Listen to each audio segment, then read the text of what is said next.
சந்தோஷமாக. அல்லேலூயா, அல்லேலூயா. பெண்கள் கூட்டம், அல்லேலூயா. நம்ம விட்டுக் கொடுக்க கூடாது. அல்லேலூயா. உங்களை பத்தி தான் பேச போறேன். நம்ம விசேஷமானவர்கள் ஆண்களை விட.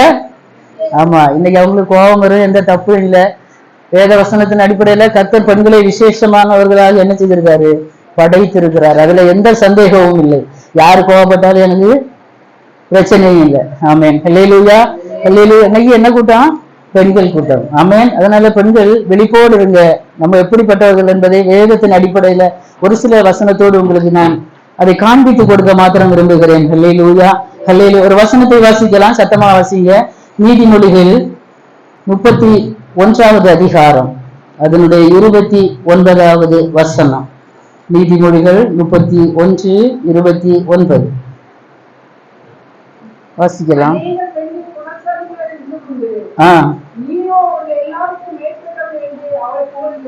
எல்லாருமா சேர்ந்து வாசிக்கலாமா?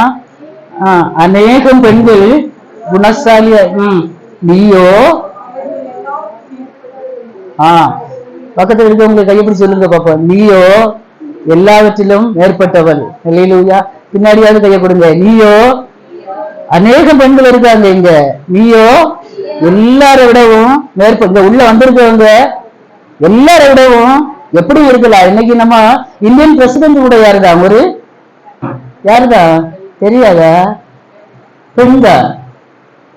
இந்தியன் பிரசிடென்ட் யாருதான்? பெண்தான். அப்ப நம்ம பெண்தான். அவங்கள விடவும் நம்ம அநேகம் பெண்கள் குணசாலியா இருந்தது. நீயோ, நீயோ ஒருத்தருக்கு ஒருத்தர். நீயோ, என்னை விட நீ பெருசு, உன்னை விட நான் பெருசு.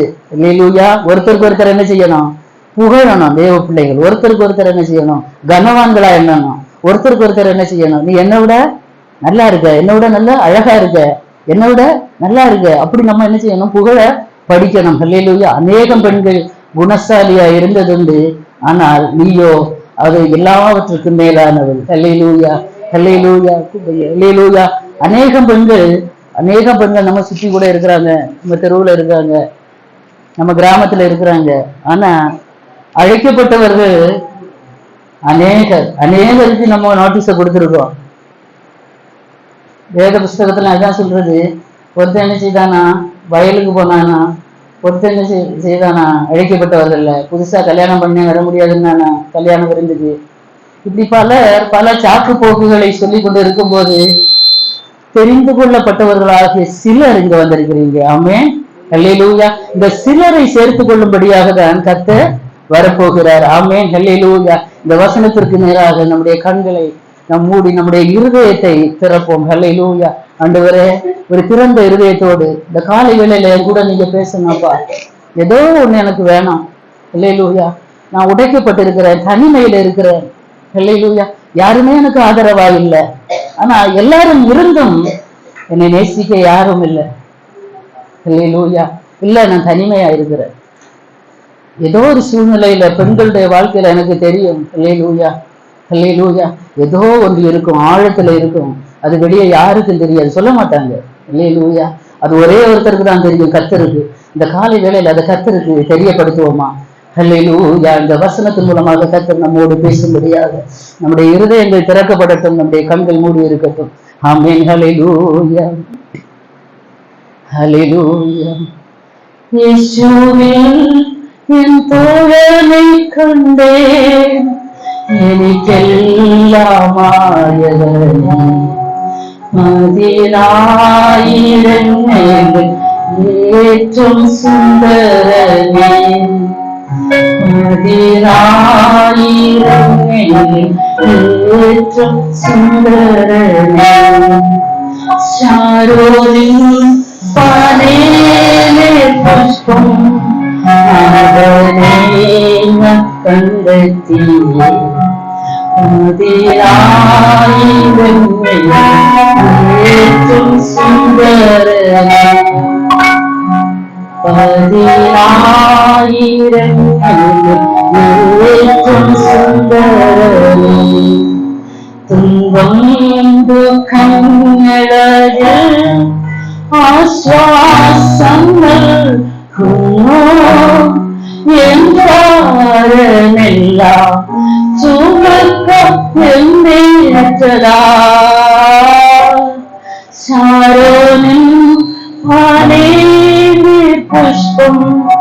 അവനെ ഞാൻ കണ്ടെത്തി. 10,000 ഏറ്റവും സുന്ദരനെ, 10,000 ഏറ്റവും സുന്ദരനെ. ലോകരെല്ലാം കൈവെടിഞ്ഞാലും ശോകഭാരം കൂടിയാലും യേശുരക്ഷകരെ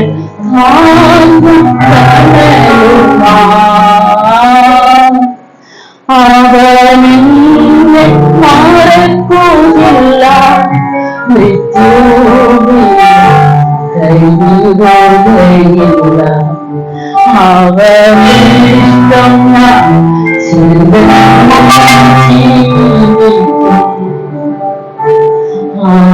അവനിഷ്ടം ഞാൻ ചെയ്തെന്നും ജീവിക്കും.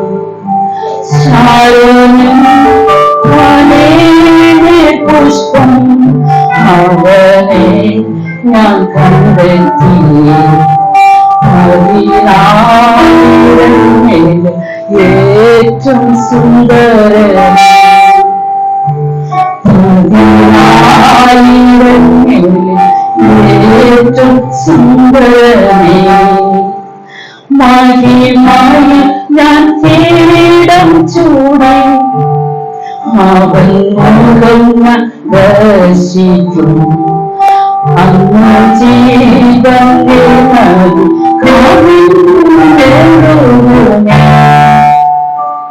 ശാരോനിൽ പുഷ്പം അവനെ ഞാൻ കണ്ടെത്തി. 10,000 ഏറ്റവും സുന്ദരനെ, 10,000 ഏറ്റവും സുന്ദരനെ. തുമ്പം ദുഃഖങ്ങളിൽ ആശ്വാസങ്ങൾ എൻ ഭാരമെല്ലാം ചുമക്കാം എന്റെ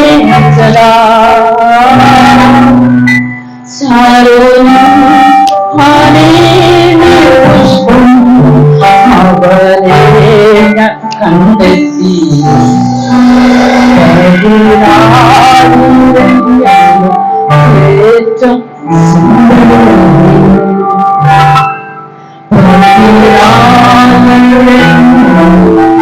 10,000 ഏറ്റവും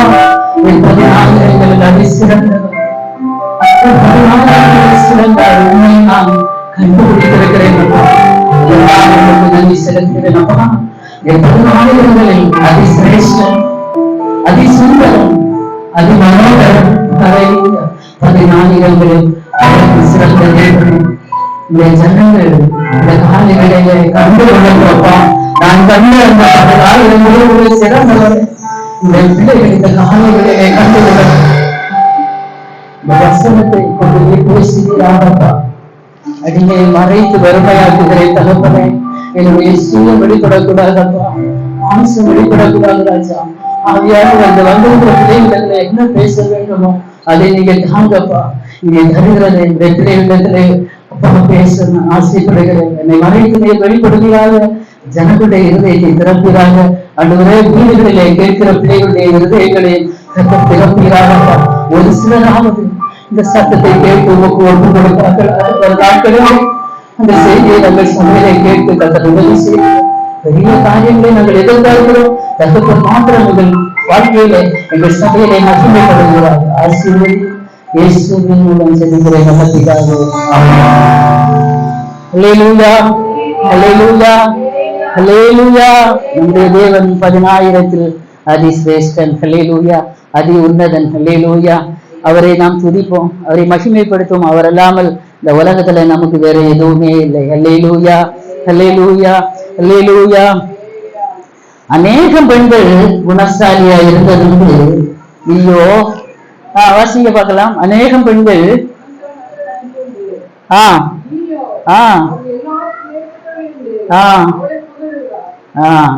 நீயோ அவர்கள் எல்லாவற்றிலும் மேற்பட்டவள் என்று அவளை புகழுகிறார். இன்னொரு 3 வசனம் கூட எனக்கு நீங்க வாசிச்சுட்டாங்க, சத்தமா வாசிங்க. நியாயாதிபதிகளின் புஸ்தகம், ஒரு 3 சகோதரிமார்களை உங்களுக்கு முன்பாக நான் நிறுத்த ஆசைப்படுகிறேன். நியாயாதிபதிகளின் புஸ்தகம் 4வது அதிகாரம் அதனுடைய 21வது வசனம்.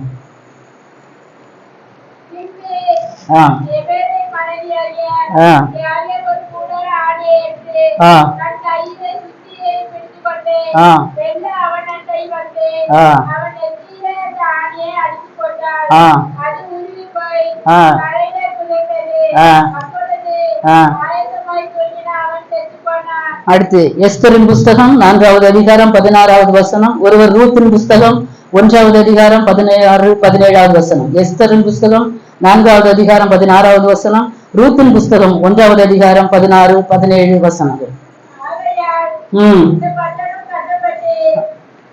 இது எஸ்தரின் புஸ்தகம் 4வது அதிகாரம் 16வது வசனம். எஸ்தர்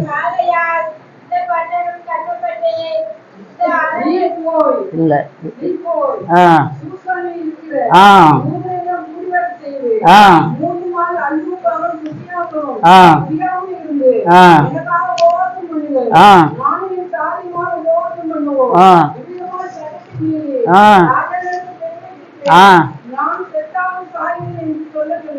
அடுத்து ரூத்தின் புஸ்தகம் 1வது அதிகாரம் 16-17.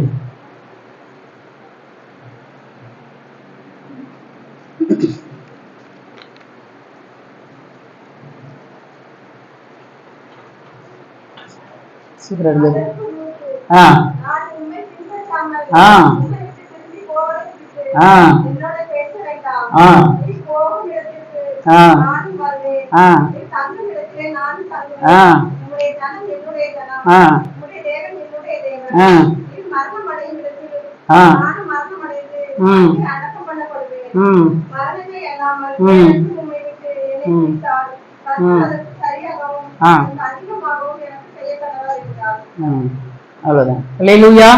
இந்த 3 வசனத்துக்கும் ஒரு ரிலேஷன் இருக்கிறது, கவனிச்சீங்களா? அதான் இந்த 3 வசனமும் படிக்க சொன்னேன். ஃபர்ஸ்ட் நியாயாதிபதிகள்ல யாபேலை பற்றி வாசிக்கிறோம். அவ ஒரு கூடார ஆணியை எடுத்து அவருடைய எதிரிய நெற்றியில ஒரே அடி, ஒரு ஆணி ஒரு அடி, பெண் தான் அவளும், ஒரு ஆணி ஒரு அடி. அடிச்ச ஆணி தரையில போய் பட்டு அவன் அப்படி என்ன செய்தானா, செத்து போனானா. அப்போ அவ எப்படிப்பட்ட ஒரு பெண்ணு? 3 குணாதிசயங்கள் பெண்களுக்குள்ள மறைந்திருக்கிறது. எல்லாருக்கும் தெரியும், நமக்குள்ள இருக்கிறது, ஆனா செயல்படுத்த முடியாமல் இருக்கிறது. அல்லேலூயா, அல்லேலூயா. சில ஆணி இன்னைக்கு துரு பிடிச்சிருக்கு, அதெல்லாம் துரு நம்ம என்ன செய்யணும், எடுத்து உபயோகப்படுத்தணும். கர்த்தரின் கரத்துல ஒரு ஆணி கூட விலையேற பெற்றது. ஆமென், அல்லேலூயா. பெண்கள் முதல்ல விலையேற பெற்றவர்கள், சரியா? 2வதாக பெண்கள் அர்ப்பணிக்கப்பட்டவங்க. ஆமென். பெண்கள்னு சொன்னாலே என்ன இருக்கும், அது சொல்லுங்க, என் கூடயே இருக்க நீங்க. அர்ப்பணிக்கப்பட்டவங்க. 3வது, ஒரு பெண் தனக்காக வாழாமல் தன் குடும்பத்துக்காகவும் பிறருக்காகவும் வாழ என்ன செய்கிறவ, பிறந்தவ. தன் குடும்பத்தை சுமந்து கொண்டு வாழ்பவள் தான் பெண். அவ தன் சுய இஷ்டத்தின்படி எதையுமே செய்ய மாட்டா. அதே மாதிரி இங்க சொன்ன 3 பெண்களை பற்றி நான் சொன்னேன். 3 பேருமே தனக்கான காரியங்களை பார்க்கல, பிறனுக்காக காரியங்களை, தேசத்துக்காக என்ன செய்திருக்காங்க, துணிச்சலா நின்றுருக்காங்க. செத்தா கூட பரவாயில்லைன்னு ஆணி அடிக்க போற நேரம் ஒருவேளை ஒரு அடியில அவனுக்கு படல, ஒரு ஆணியில யாராவது அடிக்க முடியுமா? யோசிச்சு பாருங்களா. கொஞ்சம் வலிவு போச்சுன்னு அவன் என்ன செய்திருப்பான் அவளை? யோசித்து பாருங்களா, அதை இமேஜின் பண்ணி பாருங்க முகத்துக்கு நேரா. அது மாதிரி எஸ்தர் சட்டத்தை மீறி ராஜாவினிடத்தில் பிரவேசிப்பேன், நான் செத்தாலும் அவளும் ஒரு பெண், செத்தாலும் சாகிறேன். ரூத் மரணமே அல்லாமல் என்னையும் உண்மையும் பிரிக்க மாட்டாது, மாமியார்ட்ட சொல்றாரு. 3 பேரும் மரணத்தை பத்தி என்ன செய்யல, பயப்படல, துணிந்து ஒரு சில காரியங்களை செய்தாங்க. பெண் விலையேற பெற்றவர். எத்தனை பேர் நமக்கு நாமே ஒரு ஆன்சர் பண்ணுவாங்க, பெண்கள் விலையேற பெற்றவர்கள். பரிசுத்த வேதாகமத்தின் படியும் பெண்கள் விலையேற பெற்றவர்கள். உலக பிரகாரமாகவும் ஒரு கவிஞன் ஒரு கவிதை எழுத வேண்டும்னா அவன் எதை ரூபப்படுத்தி எழுதுவான்? ஒரு பெண்ணை வைத்து மாந்தளர் போன்ற மேனி, மாவடு வகுத்தாவிட்ட கண்கள், இப்படி என்றே போகும். சரி, உலக காரியங்களை சொல்ல வரல. கர்த்தர் சொல்லும் போது, என் பிரியமே, என் முகவதியே, என் முத்தமையே, என் புறாவே, என் சகோதரியே, என் மணவாளியே. மணவாளன் எங்கேயாவது வருகிறார்? இயேசுக்குதான் வருது. ஒரு ஆம்பளை பற்றி ஆண்டவர் அப்படி சொல்லல. அப்படிதானே? இதெல்லாம் பெண்களை பற்றி தான். சபையை பற்றி குறிப்பிடும் போது மணவாட்டி சபையை சேர்த்து கொள்ள கர்த்தர் மணவாளனாக வரப்போகிறார். எத்தனை பேர் ஆமோதிக்கிறீங்க? அல்லேலூயா. நம்ம எல்லாம் விளையாட பெற்றவங்களா இல்லையா? விசேஷமானவர்கள். எல்லாவற்றுக்கும் மேலாக இயேசு பிதாவாகிய தேவன் இந்த உலகத்தை படைச்சார். எல்லாருக்கும் தெரியும். எல்லாம் படைத்தார். 6 நாள் வரைக்கும் எல்லாம் படைத்தார். ஆனா பூமியில ஒரு வெறுமை இருந்தது. பூமியானது ஒழுங்கின்மையும். பூமியில ஒரு வெறுமை. ஏன் வெறுமை? மனுஷன் இல்லை. சரி, மனுஷனையும் தான் படைச்சாச்ச. திரும்பவும் ஆண்டவருக்கு என்ன ஆகல? திருப்தி ஆகல. ஏன் திருப்தி ஆகல? ஏன் திருப்தி ஆகலன்னு நினைக்கிறீங்க? ஒரு ஆண் மாத்திரம் இந்த உலகத்துல இருக்கார், ஏதாவது சாதிக்க முடியுமா? முடியாது. ஒரு ஆணுடைய வெற்றிக்கு பின்னால ஒரு பெண் கண்டிப்பாக இருக்கிறார். ஒரு குடும்பத்திலும் ஒரு ஆணுடைய வெற்றிக்கு பின்னாடி, ஒரு ஆணுடைய சுகத்திற்கு பின்னாடி, ஒரு ஆணுடைய துக்கத்திற்கு பின்னாடி, அவனுடைய சரீர பலனுக்கு பின்னாடி, ஆணுக்குரிய காரியங்களுக்கு பின்னாடி ஒரு பெண் இருக்கிறார். ஆமென். நீங்க என் கூட இருக்கணும். ஆமென் அல்லேலூயா சொல்லுங்க. எங்க சர்ச்சில் தாராளமா சொல்லுவாங்க அல்லேலூயா இருக்கிறாங்க. அப்போ ஆண்டவர் ஒரு ஆணை படைச்சார் இல்லையா? அதோட விட்டு விட்டாரா? விடல. கர்த்தர் பார்த்தார். சே, இன்னும் என்ன இருக்கிறது? ஒரு வெறுமை. அப்போ என்ன செய்யலாம்? ஆண்டவருக்கு ஒரு ஐடியா வந்து, நம்ம என்ன செய்யணும்? ஒரு பெண்ணை படைக்கணும். ஆணை கர்த்தர் எப்படி படைத்தார்? ஒரு மனுஷனை மண்ணை எடுத்து படைச்சார், மண்ணு. ஆனா ஒரு பெண்ணை எப்படி படைத்தார் ஆண்டவர்? ஆண்டவருக்கு மண்ணு கையில எடுக்க மனம் வரல. ஐயோ, இந்த புள்ள பார்த்த கிளி மாதிரி இருக்கிறீங்க எல்லாரும். கர்த்தருக்கு மண் எடுத்து படைச்சிருந்தா நம்மளும் கொஞ்சம் வித்தியாசமா இருந்திருக்கும். இங்க கொஞ்சம் மீசை, இங்க கொஞ்சம் தாடி. இப்ப எல்லாம் எப்படி இருக்கு? அழகா அப்படி ரூபமா பூரண ரூபவதிகளா. கர்த்தர் என்ன செய்தாரு? மண்ணை கூட கையில தொடரல. ஒரு விலா எலும்பை எடுத்து ஒரு பெண்ணாக கர்த்தர் என்ன செய்தார்? உருவாக்கி மனுஷனிடத்துல கொண்டு போய் விட்டார். அவனுக்கு ஏற்ற துணை இன்னும் காணப்படவில்லை. அப்போ ஒரு மனுஷனுக்கு ஏற்ற துணையாக பெண்ணை கர்த்தர் படைத்தாரா? ஒரு பெண்ணுக்கு ஏற்ற துணையாக ஒரு ஆணை கர்த்தர் படைத்தாரா?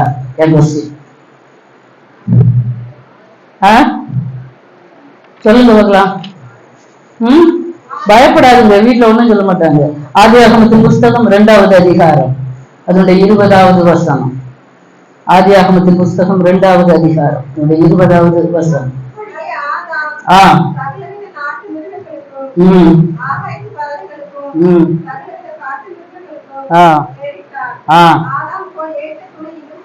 சத்தமா சொல்லுங்க சிஸ்டர் வார்த்தை.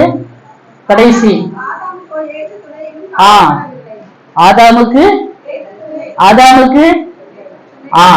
அப்போ ஆதாமுக்கு ஏற்ற துணையாக தான், ஒரு ஆணுக்கு துணையாக தான் கர்த்தர் பெண்ணை கொடுத்துருக்க. நான் கொஞ்சம் யோசித்து பார்த்தேன். ஆண்டவரே, ஆண் தான் பலசாலியாச்ச, பராக்கிரமசாலியாச்ச, ஏன்ப்பா ஒரு பெண்ணை துணையா கொடுத்தீங்க? அப்போ எனக்கு ஒரு சில காரியங்கள் உலக பிறகு ஆவியானவர் வளர்த்தினார். ஒரு ஆண் என்ன செய்ய மாட்டாங்க? தன்னை பார்க்க மாட்டாங்க. அப்படிதானே? காலையில எழுப்பணும்னா ஒரு ஆள் என்ன செய்ய விடணும்? எழுப்பி விடணும். துணி ஒரு சிலர் செய்யறாங்க, துவைக்க மாட்டாங்க. சாப்பிடணும்னா சமயத்துக்கு போன் பண்ணி கூப்பிட 1.5 வரை பார்ப்போம். திருப்பி என்ன செய்யணும்? என்ன என்ன சாப்பிட? இதா வரேன். அதை ஞாபகப்படுத்தணும். ஒரு மருந்து மாத்திரை சாப்பிடணும்னா ஒரு பொண்ணு பின்னாடி இருந்து எடுத்து கொடுக்கணும். முடியலைன்னா காப்பி போட்டு கொடுக்கணும். நமக்கு இன்னும் நம்மளே என்ன செய்திருவோம்? அவங்க ஒரு காப்பி போட்டு தரணும்னா கொஞ்சம் கஷ்டம்தான். அப்போ கர்த்தர் எல்லாம் ஞானமா தான் உருவாக்கி இருக்கார் பெண்ணை. ஒரு ஆணுக்கு அவன் சுயமாக ஒரு சில காரியங்களை உலக பிரகாரமா செய்ய முடியாது. ஆகவே கர்த்தர் என்ன செய்தார்? துணையாக ஒரு பெண்ணை கொடுத்தார். அப்போ ஆணுக்கு தான் துணையாக கர்த்தர் நம்மை கொடுத்திருக்கிறார். அப்போ ஒரு துணையாக ஒரு ஆணுக்கு ஒரு பெண்ணை கொடுத்திருந்தால் அந்த ஆண் மகனை கவனிக்க வேண்டிய முழு பொறுப்பும் யார்கிட்ட இருக்கு? உலக பிரகாரமாக மாத்திரமல்ல, நமக்கு துணையாக இந்த 3 பெண்களை நான் உங்களுக்கு முன்னாக வைத்திருக்கிறேன். அதில் எஸ்தர் கன்னி பெண், நல்லா கவனிச்சுடுங்க. எஸ்தர் கன்னி பெண். யாகேல் தன்னுடைய புருஷனோடு வாழ்ந்து கொண்டு இருக்கிறதான ஒரு குடும்ப பெண். ரூத் வந்துட்டு புருஷனை இழந்த ஒரு விதவை பெண். இன்றைக்கு சமூகத்துல 3 விதமான பெண்கள் இருக்கிறாங்க. அப்படிதானே? ஒரு கன்னி பெண்கள் இருக்கிறாங்க, புருஷனோடு வாழ்கிற பெண்கள் இருக்கிறாங்க, இன்னொன்னு புருஷன் மரித்து தனிமையாக விடப்பட்ட பெண்கள். இல்லையா? கர்த்தர் எவ்வளவு ஞானமா எழுதியிருக்கிறாரு. எல்லாம் ரொம்ப சந்தோஷமா குடும்பத்தோடு இருக்கிறவங்களை மட்டுமா கர்த்தர் எழுதியிருக்கிறார். ரூத்தின் சரித்திரம்னே வந்திருக்கு. ஆமே. பைபிள்ல ரூத் எப்படி வந்திருக்கு? ஒரு ஹிஸ்டரி. ஆமே. ஏன் சும்மா இருக்கிறீங்க? ரூத்தின் சரித்திரம். அவ புருஷன் இறந்தது உண்மைதான், மாமனார் இறந்தது உண்மைதான், குழந்தைனார் இறந்தது உண்மைதான், தனித்து விடப்பட்டவங்க தான். ஆனா சர்வ வல்லமையுள்ள யெகோவா ஆகிய கர்த்தர் கூட இருந்தார். ஆமென். அல்லேலூயா. எஸ்தர் ஒரு கன்னி பெண். முகவரை சொல்லிட்டு செய்திக்கு நேராக போக விரும்புகிறேன். எஸ்தருக்கு அம்மா அப்பா,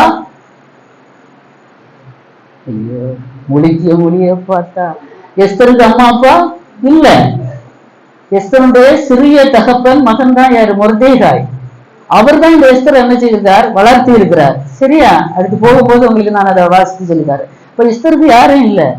அவளுக்கு அண்ணன் முறைதான் அவளை என்ன செய்யறாங்க? வளர்க்குறாங்க. அதுவும் பாபிலோன் ராஜாவால எருசலேமுக்கு சிறைப்படி அகதியா கொண்டு வந்தாங்க. இன்னைக்கு நமக்கு என்ன சொல்லலாம், ஸ்ரீலங்காவில இருந்து அகதிகள் வராங்க. அப்படித்தானே? தமிழ் ஈழம், தமிழ்நாட்டுல அங்கங்க வந்து தங்குறாங்க அகதிகள்.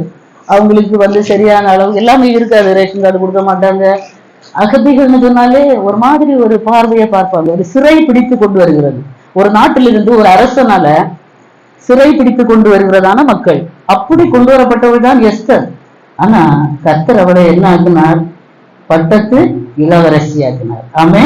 அல்லேலூயா, அல்லேலூயா. எல்லாம் உங்களுக்கு திரும்ப வரும்போது வரும். அப்போ ஒரு பெண் கர்த்தருடைய பார்வையில விலையேற பெற்றவள். ஏன்னா ஒரு குழந்தை பெறும் பாக்கியத்தை கர்த்தர் யாருக்கு கொடுத்திருக்கிறார்? ஒரு பெண்ணுக்கு. ஏன் கொடுத்திருக்கிறார்? அவதான் கவனிப்பா. தன்னை வெறுத்து தன் வயரை கட்டி பசியை அடக்கி ஒரு பிள்ளைய பார்க்கணும்னா எந்த ஆணுக்க முடியாது. அவங்க உள்ளத்துக்குள்ள வருத்தங்கள் கஷ்டங்கள் இருந்தாலும் பசியெல்லாம் சீக்கிரமா ஆண்கள் அடக்குவாங்களான்னு எனக்கு தெரியல. உங்க லைஃப்ல எப்படின்னு தெரியல. ஒரு குழந்தை வளர்ப்புல ஒரு தாய்க்கு இருக்கிற அந்த தாய் தான் அந்த பிள்ளை என்ன செய்யணும்? அந்த பிள்ளைகளை சரியான பாதையில வளர்த்தணும். தகப்பன் சம்பாதிப்பாரு, தாய் பிள்ளையானவன் நடக்க வேண்டிய வழியில அவனை நடத்து. முதிர் வயதுல அவன் அதை என்ன செய்ய மாட்டானா? விட மாட்டானா? தாய்க்கு கர்த்தர் ஏகப்பட்ட ஒரு என்ன கொடுத்திருக்கிறார்? ஒரு டாஸ்க். இந்த உலகத்துல சொல்ல போனா ஒரு டாஸ்க் கொடுத்திருக்கிறார். இதை நீ என்ன செய்யணும்? செய்துதான் இந்த ஒரு தமிழ்ல சொல்ல போனா ஒரு இப்படி கொஞ்சம் காரியங்களை கர்த்தர் கொடுத்து இதெல்லாம் நீ கண்டிப்பா என்ன செய்யணும்? செய்துதான் ஆகணும்னு ஒரு பொறுப்புன்னு வைப்போமே, பொறுப்பை கொடுத்திருக்கிறார் கர்த்தர். அதுதான் ஆண்டவர் வசனத்துல சொல்லும்போது, ஒரு தாய் தேற்றுவது போல நான் உங்களை தேற்றுவேன். ஆமே. அப்ப தாய் தேற்றுவது போல யாராலே என்ன செய்ய முடியாது? தேற்ற முடியாது. எந்த மனுஷனாலே முடியாது. கர்த்தர் நமக்கு தாய்க்கு தாய், தகப்பனுக்கு தகப்பன், சகோதரனுக்கு சகோதரன், நண்பனுக்கு நண்பன். நான் பாடின மலையாள பாட்டு ஃபர்ஸ்ட் லைன், இயேசுவில் என் தோழனை கண்டேன், இயேசுவில என் தோழனை கண்டேன். ஆமே. என் சிநேகிதியை இயேசுவுக்குள் நான் கண்டேன். எனக்கு சிநேகிதியும் அவர்தான், எனக்கு தாயும் அவர்தான், எனக்கு தந்தையும் அவர்தான், எனக்கு எல்லாமே அவர்தான். அல்லேலூயா, அல்லேலூயா. சத்தமா அல்லேலூயா, அல்லேலூயா. அது மாத்திரம் இல்ல, ஒரு குழந்தை, ஒரு ஆண் குழந்தை, ஒரு ஆண் மகன் பிறந்தாலும் அந்த குழந்தையை வளர்க்கிறதுல ஒரு பெண் தான் என்ன செய்யறாங்க பின்னாடி. அது தாய் வடிவத்துல இருக்கிறாங்க.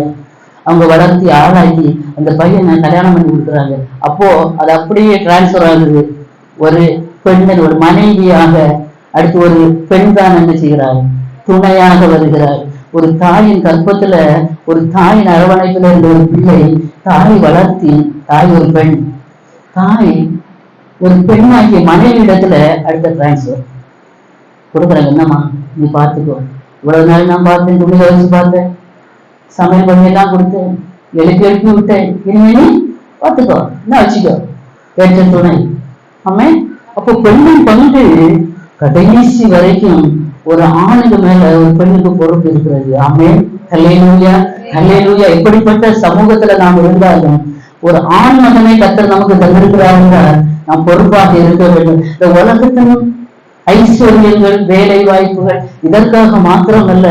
சம்பாதிச்சு கொண்டு போட்டா போதும், எந்த இடத்துலயும் போயிட்டு போட்டாங்க. அவன் குடிச்சா என்ன, பாட்டு வச்சா என்ன, சினிமா பார்த்தா என்ன? No no no no. அந்த மனுஷனை நம்ம நினைச்சுக்கணும், வேதத்தை படிக்க வைக்கணும், ஜெபிக்க வைக்கணும். ஒரு டயர்டா தூங்கினா கூட கொஞ்ச நேரம் ஜெபிக்கிறேன், ஒரு வசனத்தை வாசிக்கிறேன். ஆராதனைக்கு சமயத்தை காண மாட்டாங்க. என் வீட்டுல உள்ளதா சொல்றேன், சமயத்துக்கு நம்ம என்ன செய்யணும், கிளப்பி கொண்டு வரணும். கடைசி வரைக்கும் அவனுடைய ராஜ்யத்துல கொண்டு சேர்க்கிறது வரைக்கும் ஒரு ஆண் மகனுடைய பொறுப்பு யாருடைய கரத்தில் இருக்கிறது?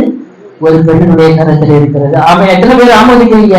அதுக்காகதான் இந்த பெரிய பொறுப்பை தந்திருக்கிறார். அதனாலதான் இந்த பெண்களை கர்த்தர் முக்கியப்படுத்தி சொல்லி இருக்கிறார். அவன் ஆகவே நாம் விசேஷமானவர்கள், பெண்கள் விசேஷமானவர்கள். ஆமென், ஹல்லேலூயா. விசேஷமானவர்கள் மட்டுமல்ல, அர்ப்பணிக்கப்பட்டவர்கள். நமக்காக வாழ மாட்டோம். இப்போ ஒரு ஆண் மகன் வீட்டுல இல்ல, எங்க பிள்ளைகளும் வீட்டுல இல்ல, அந்த பொம்பளை சமைக்கவே மாட்டான். ஃப்ரிட்ஜை திறந்து பார்ப்பாங்க, ஏதாவது பழசு இருக்கா, இல்ல ஏதாவது ஹாட் பாக்ஸ் எடுத்து பார்ப்பாங்க, 2 தோசை இட்லி இருக்கா, இதை வச்சு ஒப்பேற்றிடலாம். ஒரு டீ கூட அட்லீஸ்ட் போட மனம் வராது. ஏன்? அர்ப்பணிப்பு. ஹல்லேலூயா. ஒரு பெண்ணுக்கு அவ்வளவு அர்ப்பணிப்பு இருக்கிறது. அது மாத்திரமல்ல, தனக்காக வாழ மாட்டாள், கடைசி வரைக்கும் தன் குடும்பத்தின் பாரத்தை சுமக்கிறவள் பெண். ஆமென், ஹல்லேலூயா. எத்தனை பேர் சுமக்கிறீங்க? சத்தமா சொல்லுங்களேன். ஹல்லேலூயா. ஆமா, பாக்கியவான்கள் நீங்க. எல்லாத்துலயும் பெண்களுக்கு பொறுப்பு அதிகம். ஆமென். திருமணமான பெண்களுக்கும் 3 பெண்களை பற்றி சொன்னேன். 1 எஸ்தர் யாரு? சத்தம். கன்னிப்பெண் ரூத், கணவனை இழந்த விதவை பெண். 3வது யாகேல், புருஷனோடு வாழ்ந்து கொண்டிருக்கிறத ஒரு குடும்ப தலைவி. ஆமென். 3 பெண்கள் சமூகத்துல இருக்கிறாங்க, சபைக்குள்ள இருப்பாங்க, எங்க இருப்பாங்க, எல்லாரும் இருப்பாங்க இல்ல. ஆனா இந்த 3 கூட்டத்தாரும் கர்த்தருடைய பார்வைக்கு விலையேற பெற்றவர்கள். ஆமென். மனுஷர் ஒருவேளை உங்களை வெறுக்கலாம், மனுஷர் ஒதுக்கி வைக்கலாம், மனுஷர் பேசாம இருக்கலாம், கர்த்தர் பார்வையில நீங்க தான் விலையேற பெற்றவர்கள். ஆமென், ஹல்லேலூயா. இந்த செய்திக்கு நேராக நான் கடந்து போக விரும்புகிறேன். வாசிக்கலாம். நியாயாதிபதிகளின் புஸ்தகம் 4வது அதிகாரம், அதனுடைய 11வது வசனம்.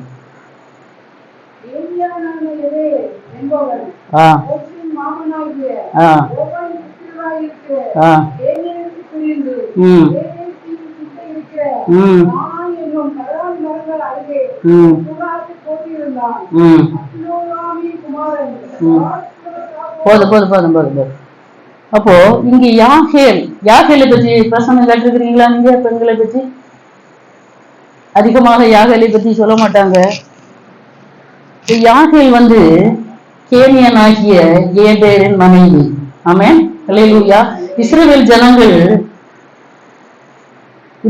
ஜனங்களை மோசேயை வழிநடத்தி கொண்டு வந்தார். அதற்கப்புறம் மோசே மரணம் அடைந்த பிற்பாடு, நல்ல கவனிங்க, மோசே மரணம் அடைந்த பிற்பாடு யோசுவா வழிநடத்தினார். யோசுவா மரித்ததுக்கு பின்பு நியாயாதிபதிகள் இஸ்ரவேல் ஜனங்களை என்ன செய்தாங்க? நியாயம் விசாரித்தாங்க. அந்த காலத்துல ஏகூத் என்ற நான் சுருக்கமா உங்களுக்கு சொல்லி விடுகிறேன். ஏகூத் என்கிறதான ஒரு நியாயம் விசாரித்து வந்தார். அவரும் மரணம் அடைந்த பிறகு கர்த்தர் தெபோரா என்கிறதான ஒரு சகோதரியிடத்திலே கொடுத்தார் இஸ்ரவேல் ஜனங்களே. ஆமென், ஹல்லேலூயா. இந்த தெபோரா ஒரு தீர்க்கதரிசியாக இருந்தாங்க, ஜனங்களை நியாயம் விசாரிக்கிறவங்களாகவும் இருந்தாங்க.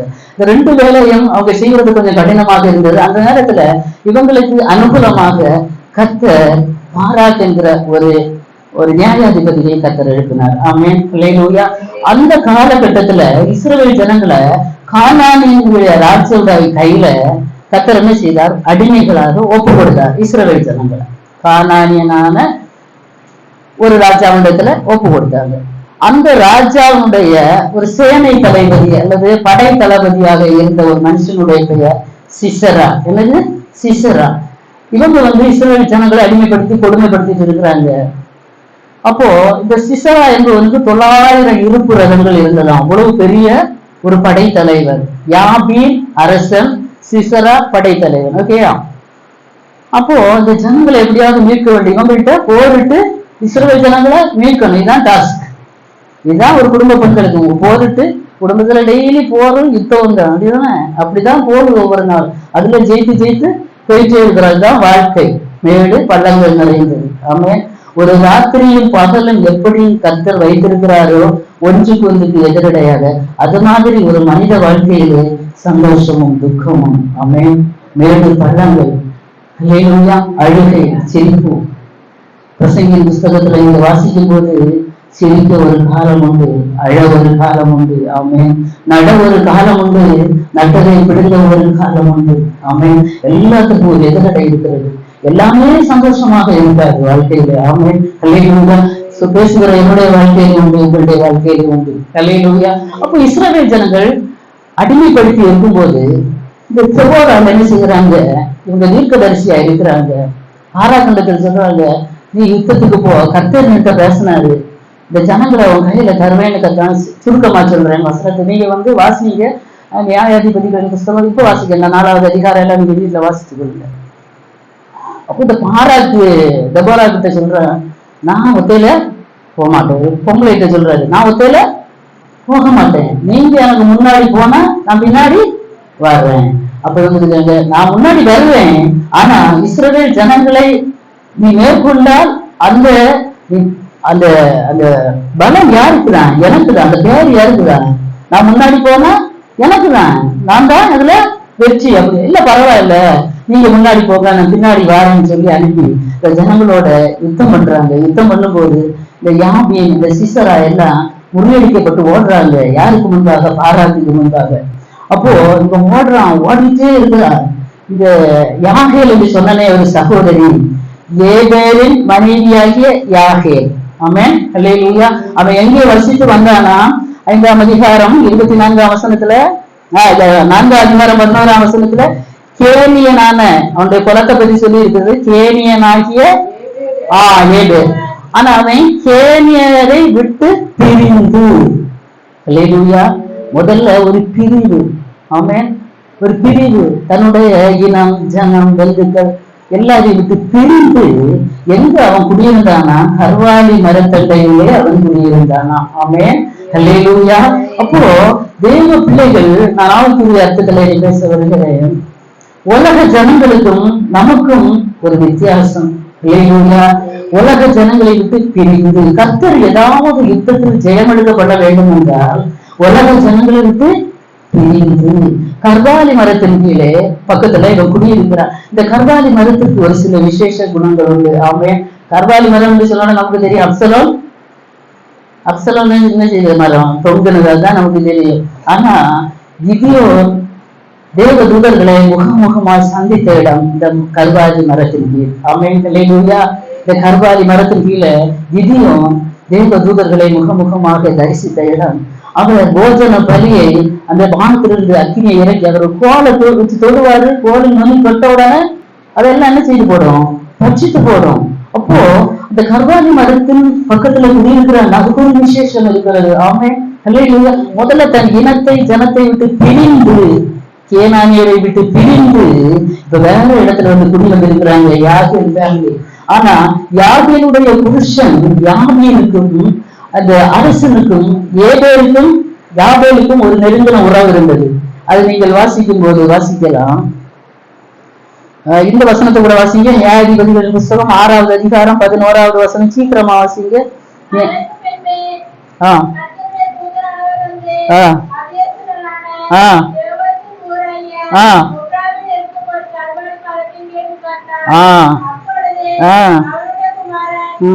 அது வேண்டாம், அது வேண்டாம். அடுத்த 6வது அதிகாரம் 19வது வசனத்திலிருந்து 23வது வசனம் வரை வாசிங்க.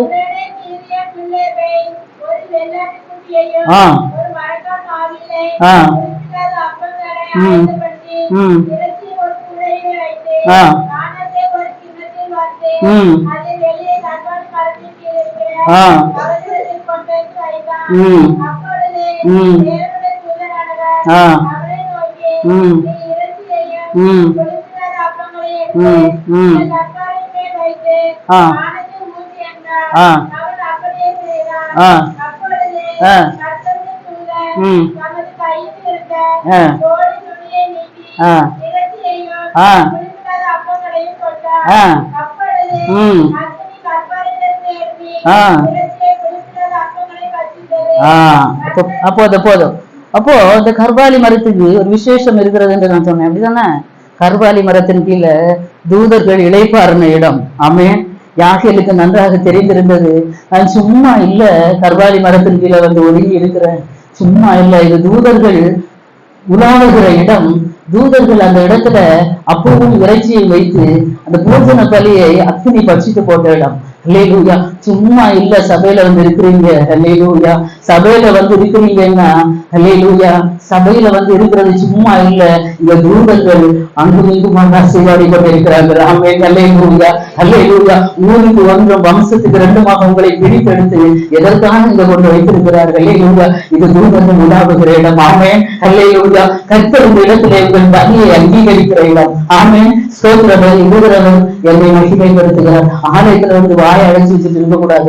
ஸ்தோத்திர பலி விட்டுட்டே இருக்கிற இந்த யாகேலுக்கு நன்றாக தெரிந்தது, நான் ஒரு இடத்துல இருக்கிறேன் என்றால் அந்த இடம் விசேஷமான இடம். ஆமென். அல்லேலூயா. சபையில நீங்க வந்து இருக்கிறீங்கன்னா இது ஒரு விசேஷமான இடம். ஆமென். அல்லேலூயா. இங்கே அபரிசனமான கர்த்தர் உலாவி கொண்டிருக்கிறார். நம்ம கண்களுக்கு தெரியல, அவருடைய பிரசன்னம் இந்த இடத்துல நிறைந்திருக்கிறது. ஆலயம் வந்து சொல்லும் போது அது சாதாரண இடம் கிடையாது, அது சாதாரண இடம் கிடையாது. யாகேல் நன்றாக அறிந்திருந்தால் ஆமென். அல்லேலூயா.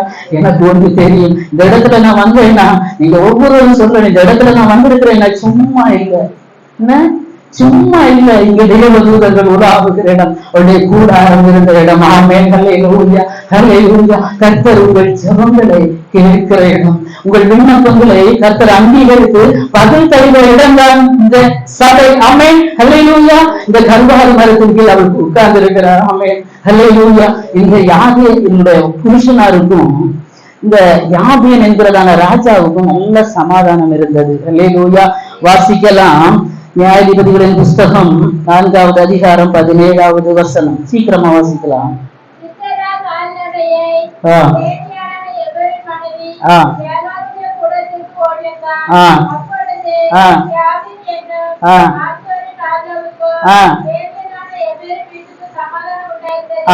அப்போ அந்த ரெண்டு பேருக்குள்ள ஒரு அண்டர்ஸ்டாண்ட் இருக்குது, ரெண்டு பேருக்குள்ளே ஒரு ஏதோ ஒண்ணு இருக்கு, நண்பர்களா இருக்கிறாங்க. யாரு? இந்த ராஜாவும் இந்த இந்த சகோதரி யாகேலுடைய கணவனாகிய ஏடு.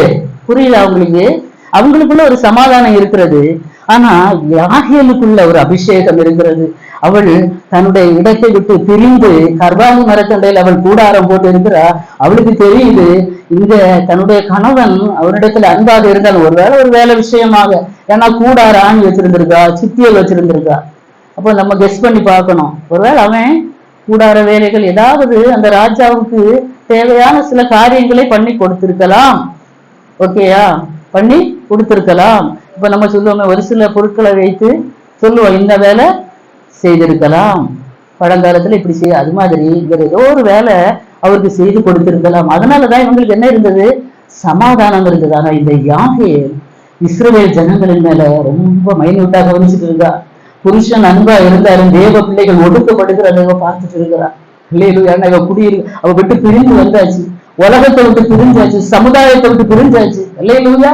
சமுதாயத்தை விட்டு பிரிந்து வந்தா கர்த்தருக்கும் நமக்கும் ஒரு தொடர்பு இருக்கும். உலகம் பாதி இருக்கட்டுமே, கர்த்தர் பாதி இருக்கட்டுமே. இல்ல, ஆமென். அல்லேலூயா. பிரிந்து வந்ததா இருக்கணும். அப்பதான் கர்த்தர் நம்மை பயன்படுத்த முடியும். ஆமென். அல்லேலூயா. யாகேலை ஏன் கர்த்தர் தெரிந்து கொண்டார்? ஒரே 3-4 வசனம், ஒரே ஒரு அதிகாரத்துலதான் யாகேலுடைய காரியங்கள் சொல்லப்பட்டிருக்கிறது. கர்த்தர் சொல்லுங்க, ஸ்திரீகளுக்குள்ளே கேனியனான ஏதேரின் மனைவியாக்கிய யாகேல் ஆசீர்வதிக்கப்பட்டவள். கர்த்தர் சாட்சி கொடுக்கிறார். எதற்காக? சிசராவை கொன்றார், சத்துருவை கொன்கிறாள். அல்லேலூயா. அல்லேலூயா. புருஷனுக்கு நெருக்கமா தான் இருக்கான், அது உண்மை. புருஷன் ஒரு சில காரியங்கள்ல தவறு செய்யும் போது மனைவிகளால என்ன செய்யக்கூடாது? பரவாயில்ல, நமக்கு வருமானம் வந்தா போதும், எனக்கு என்ன வேணும்? வருமானம் வந்தா போதும். அநித்தியமாய் வருகிற ஒன்றும் நிலைத்திருக்காது, அதெல்லாம் நித்தியத்திற்குள்ள கொண்டு போய் சேர்க்காது. அல்லேலூயா. எது நமக்கு தேவையில்லாம வருகிறதோ அதுல மனைவிமார்கள் கவனமா இருக்கணும். அளவுக்கு அதிகமா பணம் வருதுன்னா கொஞ்சம் கேரா இருக்கணும். எங்கிருந்து வருகிறது? சம்பளம் இவ்வளவு எக்ஸ்ட்ரா வருது, எக்ஸ்ட்ரா வருது. சரி, நைட் டியூட்டி பண்றீங்களா? ஓகே. எக்ஸ்ட்ரா டைம் வேலை செய்யறீங்களா? ஓகே. இல்ல, வருமானம் வந்துட்டு வாங்கி வச்சுட்டு அதுல 2 சாரி, இப்போ 1000 ரூபாய்க்கு எடுத்தோம்னா 2000 ரூபாய்க்கு எடுக்கலாமே. 200 சப்பல் வாங்கினா 500 வாங்கலாமே. ரொம்ப சந்தோஷம் ஐயா, நல்ல சிக்கன் எல்லாம் பண்ணி கொடுத்து. இல்ல, கவனமா இருக்கணும். ஆமே, எங்கிருந்து வருகிறது? அல்லேலூயா. எல்லாத்திலையும் பின்னாடி ஒரு பெண்ணை கர்த்தர் வைத்திருக்கிறாளுங்க, எல்லாவற்றிலும் கவனமாக இருந்தது. ஆமே, அல்லேலூயா. யாகேல் கவனமாக இருந்தாங்க. இங்க யுத்தம் நடக்கிறது, அல்லேலூயா, யுத்தம் நடக்கிறது, எல்லாம் சிதறடிக்கப்பட்டு வர்றாங்க. இந்த சிசரா, இந்த படை தலைவன், 900 இருப்பு ரதங்கள் உள்ள இந்த சிசரா, இவன் தலைதறிக்க ஓடுறான், ஓடிட்டே இருக்கிறான். கையில கிடைச்சா பாராக்கு என்ன செய்து போடுவான்? வெட்டி போடுவான். எல்லாரும் வெட்டி, அந்த காலத்துல எல்லாம், பழையப்பட்ட காலத்துல எல்லாம் என்ன செய்வாங்க? வெட்டி சாய்க்குதான். இப்போ மாதிரி இல்ல, டக் டக் டக்குன்னு வெட்டி சாய்த்து அந்த அந்த நாட்டை கைப்பற்றுவாங்க. இப்படிதான் இவன் தலைதறிக்க ஓடுறான். ஓடி ஓடி எங்க வந்து சேர்ந்தான்னா யாகேலுடைய கூடாரத்துக்குள்ள வருகிறான். திடீர்னு ஒரு கூடாரத்துக்குள்ள வர மாட்டான், ஏதாவது ஒரு பழக்கம் இருக்கணும். அப்படிதானே? யுத்தம் நடக்கிறது. சிலவங்க போலீஸ் விரட்டுவான், பாத்தீங்களா? தெரியாம நிற்பாங்க, சந்தியில நிற்பாங்க, பையனுங்களை வரட்டும் ஓடுவான் பாருங்க. ஒரு ஓட்டம், மரண ஓட்டம் ஓடுவான். ஓட முடியாதவன் என்ன செய்வான்? ஓடுவான். பீச்சு உஷாரோட ஓடுவான், உசேன் போல்ட்டோட ஓடுவான். அப்படி ஒரு ஓட்டம் ஓடுவான் பாருங்க. எல்லா வீட்லயும் என்ன செய்ய முடியாது, ஏறி ஒதுங்க முடியாது. தெரிஞ்ச ஏதாவது வீட்டுல இருந்தா உள்ள கக்குசுக்குள்ள போய் உட்கார்ந்துருப்பான். அது மாதிரி இந்த சிசராக்கு இந்த ஏதேர் வீடு பழக்கமானது. இவன் நேரம் எங்க வாரான்? யாகேலுடைய கூடாரத்துல வார. அந்த நேரம் அவருடைய புருஷனாகிய யாபேர் அங்க இல்ல. இவ என்ன செய்யற? வெளியே ஓடி வந்து வர வைக்கிறான். வாங்கய்யா, வெல்கம், வாங்கய்யா வீட்டுக்கு கூட்டிட்டு போறா. போய் நல்லா அவன் கலந்து ஓடி ஓடி ஓடி ஓடி சாவுக்கு பயந்து ஓடியவன் சாதாரண வட்டமா ஓடுவான். மேல் மூச்சு கீழ் மூச்சு வாங்க ஓடுறான். ஓடி பாருங்க, தாகத்துக்கு கொஞ்சம் தண்ணி குடிக்க. இவன் என்ன செய்யறா? நல்ல பொம்பளை, ஃபர்ஸ்ட் கிளாஸ் பொம்பளை. சத்துருவ மடக்க வேண்டிய கதையை சொல்லிட்டாரு. நல்ல ஃபர்ஸ்ட் கிளாஸ் பொம்பளை. பிளாஸ்க்ல நல்ல பால் வெதுன்னு இருந்து ஒரு கப்பு ஊற்றி கொடுத்தா. குடிச்ச உடனே தானே தூக்கம் வந்துச்சு. என்ன செஞ்சுட்டான்? படுத்து தூங்குறாங்க. எல்லாம் வலிமையை சொல்லலாம். உண்மையிலே தூங்காதவங்க சொன்னீங்க, தூங்குறவங்க சுதாரித்துக் கொண்டார்கள். இல்லையா? இதுதான் உண்மை. இல்லையா? தூங்குறவங்க எல்லாம் ரொம்ப சூட்டிப்பு. பாவம், அந்த அம்மா நல்லா கேட்டுட்டு இருந்தாங்க. அவங்க சொல்லிட்டாங்க. சரி, இப்போ என்ன செய்தா? தண்ணியை கேட்டு பாலை கொடுத்து இவனுக்கு நல்ல தூக்கம் வந்தோடனே நல்ல ஒரு பெட்ஷீட் எடுத்து போத்தி கொடுத்தாங்க. நல்ல ஒரு பெட்ஷீட் எடுத்து தூங்குமா, நல்லா தூங்கு. இவன் தூங்கினோடனே கொஞ்சம் பார்த்தா, தட்டி பார்த்துருப்பான்னு நினைக்கிறேன், பைபிள்ல இல்ல. பார்த்தோட நல்லா தூங்கினோன்னு ஆயாசமா அவனா. அப்ப அவன் அந்த வீட்டுக்குள்ள வந்து தூங்கணும்னா பரிச்சயப்பட்ட வீடு. சும்மா ஒரு வீட்டுல போய் ஒருத்தன் தூங்க முடியுமா? நமக்கு ஒரு வீடு மாறி பொம்பளையில இருந்தா கூட வேற ஒரு வீட்டுக்கு போனா தூக்கம் வருமா? வராது. அரண்டு புரண்டு விடிய காலம் தான் என்ன செய்யும், தூக்கம் வரும். அப்ப இவன் போனவன் தான் பாலை குடிச்சிட்டு தூங்குறான். இவன் கத்துடைய செயல், சத்துருவ மடக்க வழி. இவன் தூங்கினவன் இவன் நல்லா பார்த்துட்டு கூடார ஆணி இருந்து கொஞ்சம் நல்ல நீளமா இருக்கு. கூடார ஆணி உன்னை எடுத்தா ஓட்டா பாருங்க, ஒரு போடு நெச்சியில ஒரே அடி, சுத்தியல் எடுத்து ஒத்த அடிதான். ஒரு ஆணி ஒரு அடி. ஆமே, யாகேல் ஸ்திரீகளுக்குள்ளே ஆசீர்வதிக்கப்பட்டவள். ஆமே, சத்துருவை என்ன செய்தா? கொஞ்சம் போட்டாள். ஒரு அடிதான். ஒரு வேலை நம்ம சுவத்துல ஒரு ஆடி அடிச்சா கூட அது என்ன செய்து மணிக்கு போகும். அப்படிதானே? திருப்பி அதை எடுத்து நிமித்து அடிப்போம். இவ அடி ஒரு வேளை படாம லேசா ஏதாவது ஒண்ணு பட்டிருந்தா அவன் இவளை என்ன பண்ணியிருப்பான் நினைச்சு பாருங்க. என்ன பண்ணியிருப்பான்? கழுத்தை தூக்கி அடிச்சிருப்பான். அவ்வளவு பராக்கிரமசாலியாதான். 900 இருப்பு ரதங்கள் வைத்திருக்கிறேன், சாதாரண ஆளா தூக்கி ஒரு அடி அடிச்சிருப்பான். அப்போ பெண்கள் எப்படிப்பட்டவங்க? விசேஷமானவர்கள் மாத்திரமல்ல, தைரியசாலிகள். ஆமே, ஹல்லேலூயா. கர்த்தர் சில பாத்திரங்களை தெரிந்து கொள்வார். ஆமே, இதுல ஒரு ஆன்மீக சத்தியத்தை உங்களுக்கு நான் சொல்ல விரும்புகிறேன். சத்துருடைய வாழ்க்கையில தூங்க வைங்க, கிறிஸ்துவை தூங்க விடாதுங்க. ஆமே, ஹல்லேலூயா. கிறிஸ்து வாழ்க்கையில தூங்கினாருன்னா படகு போச்சு. அப்பா கொந்தளிக்கிறார். நாமே இயேசு சீஷர்களோட படகுல போய் கொண்டிருந்த அவருக்கு அதாவது என்ன செய்தார்? தலையணை வச்சு என்ன செய்தாராம்? தூங்கினாராம். இயேசு தூங்கினா என்ன நடக்கும்? கொந்தளிப்பு. நல்லா உணர்ந்துடுங்க. இயேசுவை உங்கள் வாழ்க்கையிலே தூங்க விடாதீங்க. அப்படி என்றால் தூங்க விட்டீங்கன்னா கொந்தளிப்பு தான் மிஞ்சும். சத்துருவை தூங்க விடுங்க, அவனை எழுந்துட்டாதீங்க. ஆமென், ஹல்லேலூயா, ஹல்லேலூயா. சத்துரு எழுப்பிட்டா என்ன உங்களை மேற்கொண்டு விடுவாங்க. ஆமென். ஒரு அடிதான், ஒரே சான்ஸ். ஒரே ஒரு சான்ஸ் சத்ருவுக்கு, அவரை நல்லா தூங்க வைங்க. சரியா? அவரை எழுப்ப விடாதுங்க சில கர்த்தருக்கு பிரியமில்லாத காரியங்கள். ஏன்னா கேனானியரை விட்டு பிரித்து எடுக்கப்பட்ட தேவ பிள்ளைகளை, அல்லேலூயா அல்லேலூயா, பாரம்பரியங்கள் என்று பிரித்து எடுக்கப்பட்ட தேவ பிள்ளைகளை திருப்பி அங்க பார்க்க கூடாது. ஆமென். உங்களுக்குள்ளே கிறிஸ்து இருக்க வேண்டும். உங்களுக்கு விளையாட பெற்ற ஒரு குணசாலியான ஸ்திரீயாக, ஒரு ஆசீர்வதிக்கப்பட்டவளாக கர்த்தர் மாற்ற வேண்டும் என்றால் சில குணாதிசயங்கள் வேணும். ஆமென். பிரிந்து வந்தீங்கன்னா நம்ம குடியிருப்பு எப்படி இருக்க வேண்டும்? நம்முடைய ஐக்கியம் தேவ பிள்ளைகளோடு இருக்க வேண்டும். ஆமென். அல்லேலூயா. அப்படி இருந்தால் கர்த்தர் உங்களை பயன்படுத்த முடியும். ஒரு ஆணிதான், ஒரு ஆணி, பெரிய ஆயுதம் ஒண்ணும் இல்லை, ஒரே ஒரு ஆணி. இந்த ஆணி எப்படி உருவாக்கப்படுகிறது தெரியுமா உங்களுக்கு? பார்த்திருக்கீங்க? கொல்லப்பட்ட எத்தனை பேர் பார்த்திருக்கீங்க? நான் பார்த்திருக்கேன். கொல்லன் அந்த இரும்பு அந்த உலையில சூடு பண்ணி பழுக்க வச்சு வச்சு அந்த இரும்பு ஒரு ரெட்டிஷா இருக்கும். ரெட்டுன்னா சாதாரண ரெட்டு இல்ல, கரி சிவப்பு நிறத்துல இருக்கும். அதை போட்டு அடி அடி அடின்னு அடிப்பான். அந்த இரும்பு ஒண்ணுமே செய்யாது, எந்த பதிலையும் சொல்லாது. அது எந்த ரூபத்துல அவனுக்கு உருவாக்கணுமோ, எப்படிப்பட்ட ஆயுதமாக அவன் உருவாக்க விரும்புகிறானோ அந்த ஆயுதமாக உருவாக்குறது வரை அவன் அடிப்பான். அதுக்கப்புறம் தான் அது புடமிடப்பட்டு வெளியே ஒரு ஆணியாக, ஒரு கத்தியாக, ஒரு சுத்தியலாக, ஒரு கோடாரியாக வெளியே வரும். ஆமென். இன்னைக்கு கர்த்தருடைய வர்ஷாப்புக்குள்ள இருக்கிற இந்த சபைக்குள்ள ஆவியானவர் உங்களை சில தட்டு கொண்டு எல்லாம் தருவார். ஆமென். அல்லேலூயா. சில புடமிடுதல்கள் நடக்கும். ஆமென். அல்லேலூயா. உபத்திரவத்தின் குகையிலே கர்த்தர் புடமிடுவார். ஆமென். அல்லேலூயா. வெந்து போக மாட்டார், அடிப்பார், வலிக்கும். ஆமென். அல்லேலூயா. ஆனால் ஒரு ஆணியாக மாற வேண்டும் என்றால் கூட சில கஷ்டங்களை சகிக்க வேண்டும். ஆமென். கர்த்தருடைய கரத்துல ஒரு விலையேற பாத்திரமாக, கர்த்தர் உபயோகிக்கக்கூடிய ஒரு ஆயுதமாக உன்னை உருவாக்க வேண்டுமென்ற ஒரு அர்ப்பணிப்பு வாழ்க்கை தங்களுடைய வாழ்க்கையில் வேண்டும். ஆமென். ஆமென். அல்லேலூயா. நான் தைரியமாக சொல்றேன், நாங்கள் உபத்திரவத்தின் குகையிலே கூட விடப்பட்டோம். ஆமென். அல்லேலூயா. சும்மா உன்னை நிற்கல. அல்லேலூயா. கர்த்தர் நல்லவர். எந்த பைபிள் காலேஜ் படிக்கல, இந்த பைபிள் மாத்திரமே. ஆமென். எதையும் பெருமைக்காக சொல்லல, உபத்திரவத்தின் குகையிலே கர்த்தரை புடமிட்டார். ஆமென். அல்லேலூயா. ஆனாலும் நாங்கள் வென்று போகவில்லை. ஆமென். அல்லேலூயா. கர்த்தரை மட்டும் கிருபையாய் நிலைநிறுத்தி இருக்கிறார். இந்த காரியங்களை நான் சொல்ல போவேன் என்ற இருதயம் தாங்காது. ஆமென். அல்லேலூயா. ஒருமுறை வெள்ளூர் ஹாஸ்பிட்டல்ல நாங்கள் இருக்கும்போது கிட்டத்தட்ட 20 நாட்கள் இருந்தோம். ஆனா எதுவுமே சாப்பிடல, நான் எதுவுமே சாப்பிடல, சாப்பிடவே மாட்டேன். ஏதோ ஒரு காஃபி மட்டும். இந்த பிள்ளையுடைய நிலைமை ரொம்ப நன்றாக, இந்த பிள்ளை திடீரென்று இப்படி ஆன உடனே நாங்கள் நிலைக்குலைந்து போனோம். ஆனா கிருபையாய் கர்த்தரை முறுமுறுகிறது, கர்த்தரிடத்துல ஏனென்று கேட்க கர்த்தர் வைக்கவில்லை. ஆமென். அல்லேலூயா. கர்த்தர் நல்லவர்.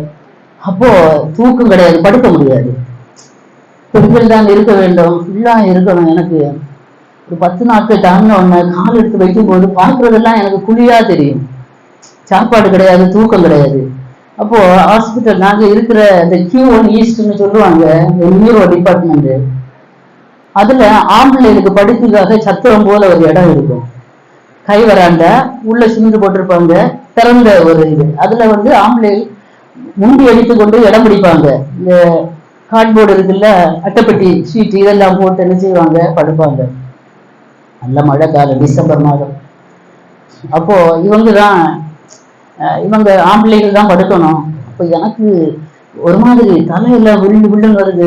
பிள்ளையை பார்க்கிற டாக்டர் என்ன பார்த்துட்டு சொன்னாங்க, பிரதர் அவங்க ரொம்ப வீக்கா இருக்கிறாங்க. எனக்கு தெரியும் நான் வீக்கா இருக்கிறேன். நான் என்ன செய்வேன்னா, என்னுடைய முகத்தை யாரும் பார்க்க கூடாதுன்னு மாஸ்க் போடுவேன்.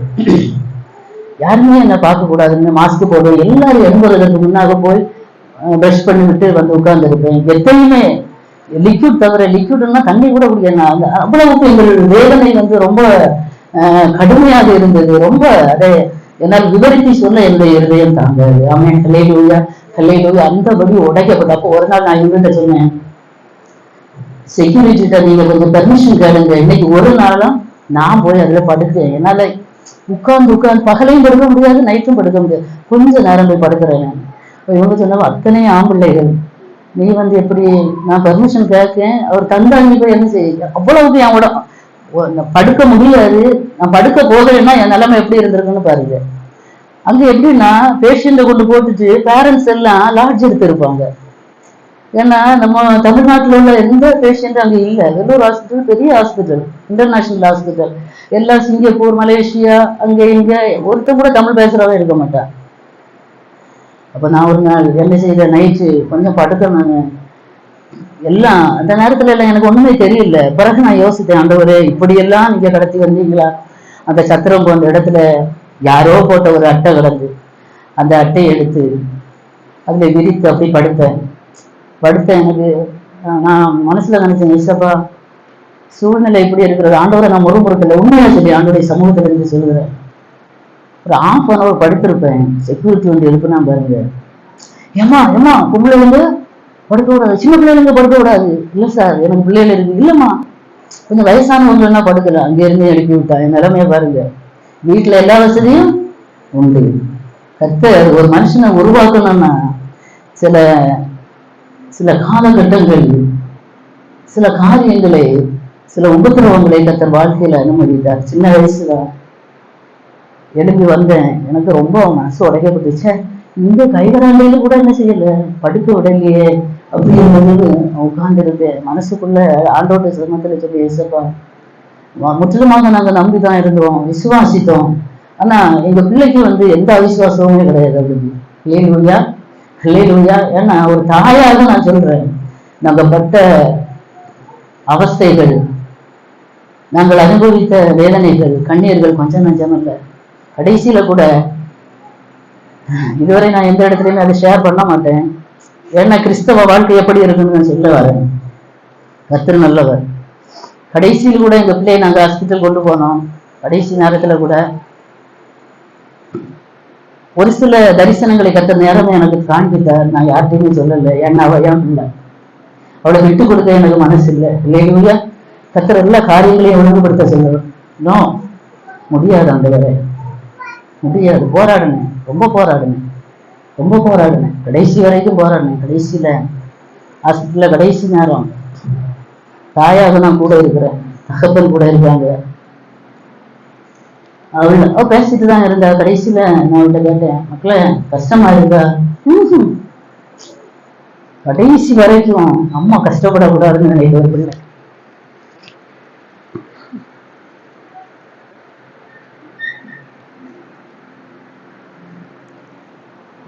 கர்த்தர் நல்லவர்.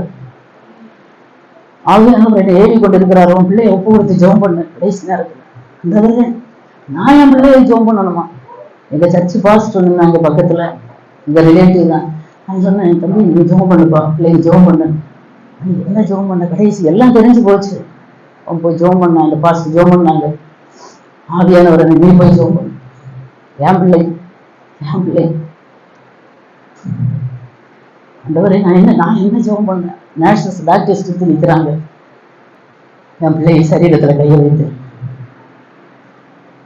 இயேசுப்பா உங்க கருத்திலே தருகிறேன், உங்க ரத்தத்துக்குள்ள மறைத்துக் கொள்ள அதோடைய சமூகத்தில் ஒப்பு கொடுத்து ஜஸ்ட் 2 minutes கர்த்தர் பிள்ளை சேர்த்துக் கொள்ள. கர்த்தர் நல்லவர். ஹல்லேலூயா. ஒரு தாய், ஆமென், ஹல்லேலூயா. உபத்திரவம் என்பது சாதாரணம் இல்லை. கிறிஸ்தவ வாழ்க்கை என்பது ஏதோ எல்லாமே சந்தோஷமா இருக்கிற அனுபவம் மாத்திரம் அல்ல. தேவ பிள்ளைகளோடு உணர வேண்டும்.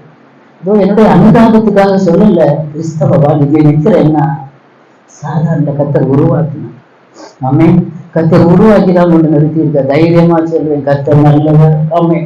எனக்கு நியமிக்கப்பட்ட பாதை எதுவாக இருந்தாலும் என் தேவன் விடுவிக்க வல்லமை உள்ளவர். ஆமென். எனக்கு சுகம் கிடைக்கல, அது ஒரு சைடு இருக்கட்டும். என் கர்த்தரால் கூடாத காரியம் ஒன்றும் இல்லை. ஆமென். அவர் இன்று சுகமாக்குகிற கர்த்தர் யெகோவா ராஃபா. ஆமென். ஹல்லேலூயா, ஹல்லேலூயா. எத்தனை பேர் விசுவாசிக்கிறீங்க? எனக்கு சுதந்திரம் என்ன? இயேசுப்பாக்கு சுதந்திராம இருக்க முடியாது. எனக்கு அவர் அனுமதித்த பாதை இதுதான். இதுல நான் பயணித்துதான் ஆக வேண்டும். அதுல உங்களை நான் கொண்டு புகுத்த விரும்பல. கர்த்தர் உங்களை என்ன செய்வார்? சுகப்படுத்துவார், பலப்படுத்துவார். கண்ணீரை துடைக்கிறது. என் கண்ணீரை துடைத்தவர் உங்க கண்ணீரை துடைக்க மாட்டாரா? ஆமென். ஹல்லேலூயா. கர்த்தர் நல்லவர். ஹல்லேலூயா. கர்த்தருடைய கரத்துல ஒரு ஆணியாக நீங்க இருக்க வேண்டும் என்றாலும் உருவாக்கப்பட வேண்டும். ஆமென். உருவாக்கப்படுகிற ஒரு வருஷம் தான் சபை. ஆமென். ஹல்லேலூயா. பாஸ்டராக சொல்றாரு, ஏதோ சொல்லட்ட எல்லாம் நன்மைக்காக. நீதிமான் என்னை தயவாய் கடிந்து கொள்ளட்டும். அது என் தலைக்கு என்னையை போல இருக்கும், என் தலையரை அல்ல தூவதில்லை. ஏதோ சொல்லுவாங்க எது நல்லதுக்காக எப்படியாவது பரலோக ராஜ்யத்துல இந்த ஆத்மாவை கொண்டு சேர்க்க வேண்டிய கடமை ஒரு ஊழியக்காரருடைய கரத்தில் இருக்கிறது. ஆமென். அல்லேலூயா, அல்லேலூயா. சில பாடுகள், சில தட்டு, சில கொட்டு, அல்லேலூயா, இதெல்லாம் ஏன் அனுமதிக்கிறார்கள்? உங்களை உருவாக்குகிறதற்காக. ஆமென். அவருடைய கரத்தில் ஒரு ஆணியாக இருந்தால் கூட அது விலையேறப்பட்டது. ஆமென். அல்லேலூயா. ஏதோ ஒரு ஆயுதமாக கர்த்தர் உங்களை பயன்படுத்த விரும்புகிறார். ஒப்பு கொடுக்க வேண்டியது உங்களுடைய கடமை. அர்ப்பணி, அப்பா என்ன நான் செய்யணும், எதை செய்யணுமோ அதற்காக என்னை தருகிறேன், நீங்க பயன்படுத்தினா மட்டும் போதும். ஒரு யாகையை கர்த்தர் ஆசீர்வதித்தார். ஆமென். அல்லேலூயா. ஒரே அடி அடிச்சா அந்த ஆணி அவன் நெற்றியில பாய்ஞ்சு மூல வழியா வந்து எங்க பட்டுதான்? கீழே தரையில ஊடுருவி போயிட்டான். ஆயாசமாய் தூங்கின அவன் செத்தான். சத்துருவை தூங்க வைங்க, கர்த்தரை தூங்க வைக்காரு. இந்த வாழ்க்கையில கர்த்தர் தூங்கிட்டாருன்னா கொந்தளிப்பு அடங்காது. ஆமென். அல்லேலூயா. கர்த்தர் தூங்குனா வாழ்க்கை படகு மறைந்து போகும், அங்கலாய்க்கும், எதுவுமே செய்ய முடியாது. இயேசுவை எழுப்புங்க.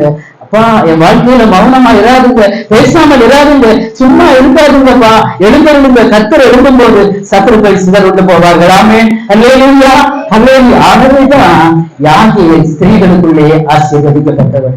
ஆமென். அவருடைய உயிரை அவ என்ன நினைக்கல, பெருசா நினைக்கல. அல்லேலூயா, நினைக்கல. அவனை கொண்டு போட்டா. ஆமென். அப்ப பெண்கள் விளையாடுறவங்களா இல்லையா? அதனால யாரையும் அடிச்சுது வார்த்தையால கூட நம்ம என்ன செய்யக்கூடாது, யாரையும் காயப்படுத்தக்கூடாது. ஆனா சத்துரு மேற்கொள்ள நம்முடைய ஆவி, ஆத்மா, சரீரத்திலே சத்துரு நம்மை மேற்கொள்ள இடம் கொடுக்க கூடாது. விழிப்பாக இருக்க வேண்டும். அதுக்குதான் சொன்னேன், சிசரா விழிப்போட இருந்தான்னா யாகேலுக்கு கொல்ல முடியாது. அப்படிதானே? அப்ப சத்துருவை தூங்க வைங்க, இயேசுவை தூங்க விடாதீங்க, எழுப்புங்க. இரண்டாவதாக வருவோம். அல்லேலூயா, அல்லேலூயா. இரண்டாவதாக வாசிக்கலாம் எஸ்தரின் புஸ்தகம் 2வது அதிகாரம் 7வது வசனம்.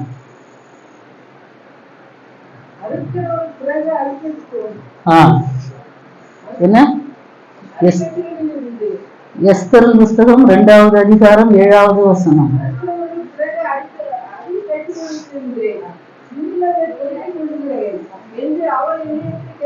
2:7. அதேதான்.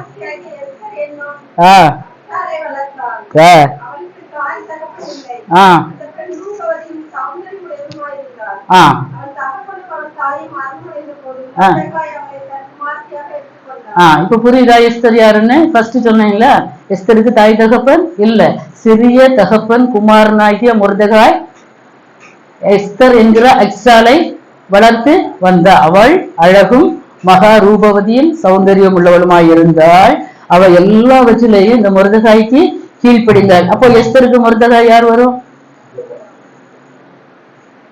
சிறிய தகப்பன் குமாரனாகிய மொர்தெகாய் வளர்த்து வந்தான். அண்ணன் வரும், அண்ணன் முறை. புரியுதா? சித்தப்பாவுடைய மகன் தான் மொர்தெகாய், சிறிய தகப்பனுடைய மகன் மொர்தெகாய். சிறிய சித்தப்பா மகன் சொன்னா நமக்கு யார் வரும்? அன்னை வரும். அன்னை, இந்த அன்னை இந்த தங்கச்சிய வளர்த்திருக்காரு. அப்போ இங்க வர அடுத்த வசனத்துக்கு நேராக வரேன். இங்க ஒரு ராஜா. அப்போ முதலாவது சொன்னது அந்த சகோதரி தன் புருஷனோடு வாழ்ந்து கொண்டிருந்தவள் தான்.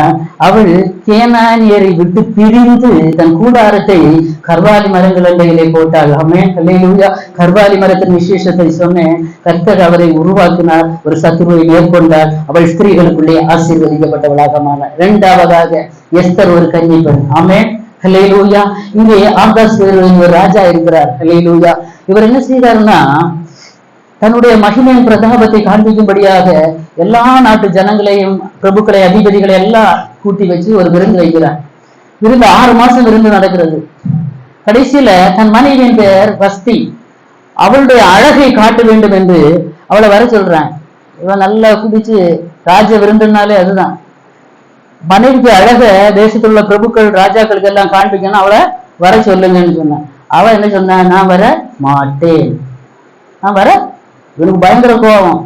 இந்த கதை எல்லாருக்கும் தெரிந்ததுதான். பயங்கர கோபம் வந்த உடனே இவன் என்ன செய்தான்? இனி வஸ்தி எனக்கு ராஜாத்தியாக வேண்டாம், என் மனைவியாக வேண்டாம்.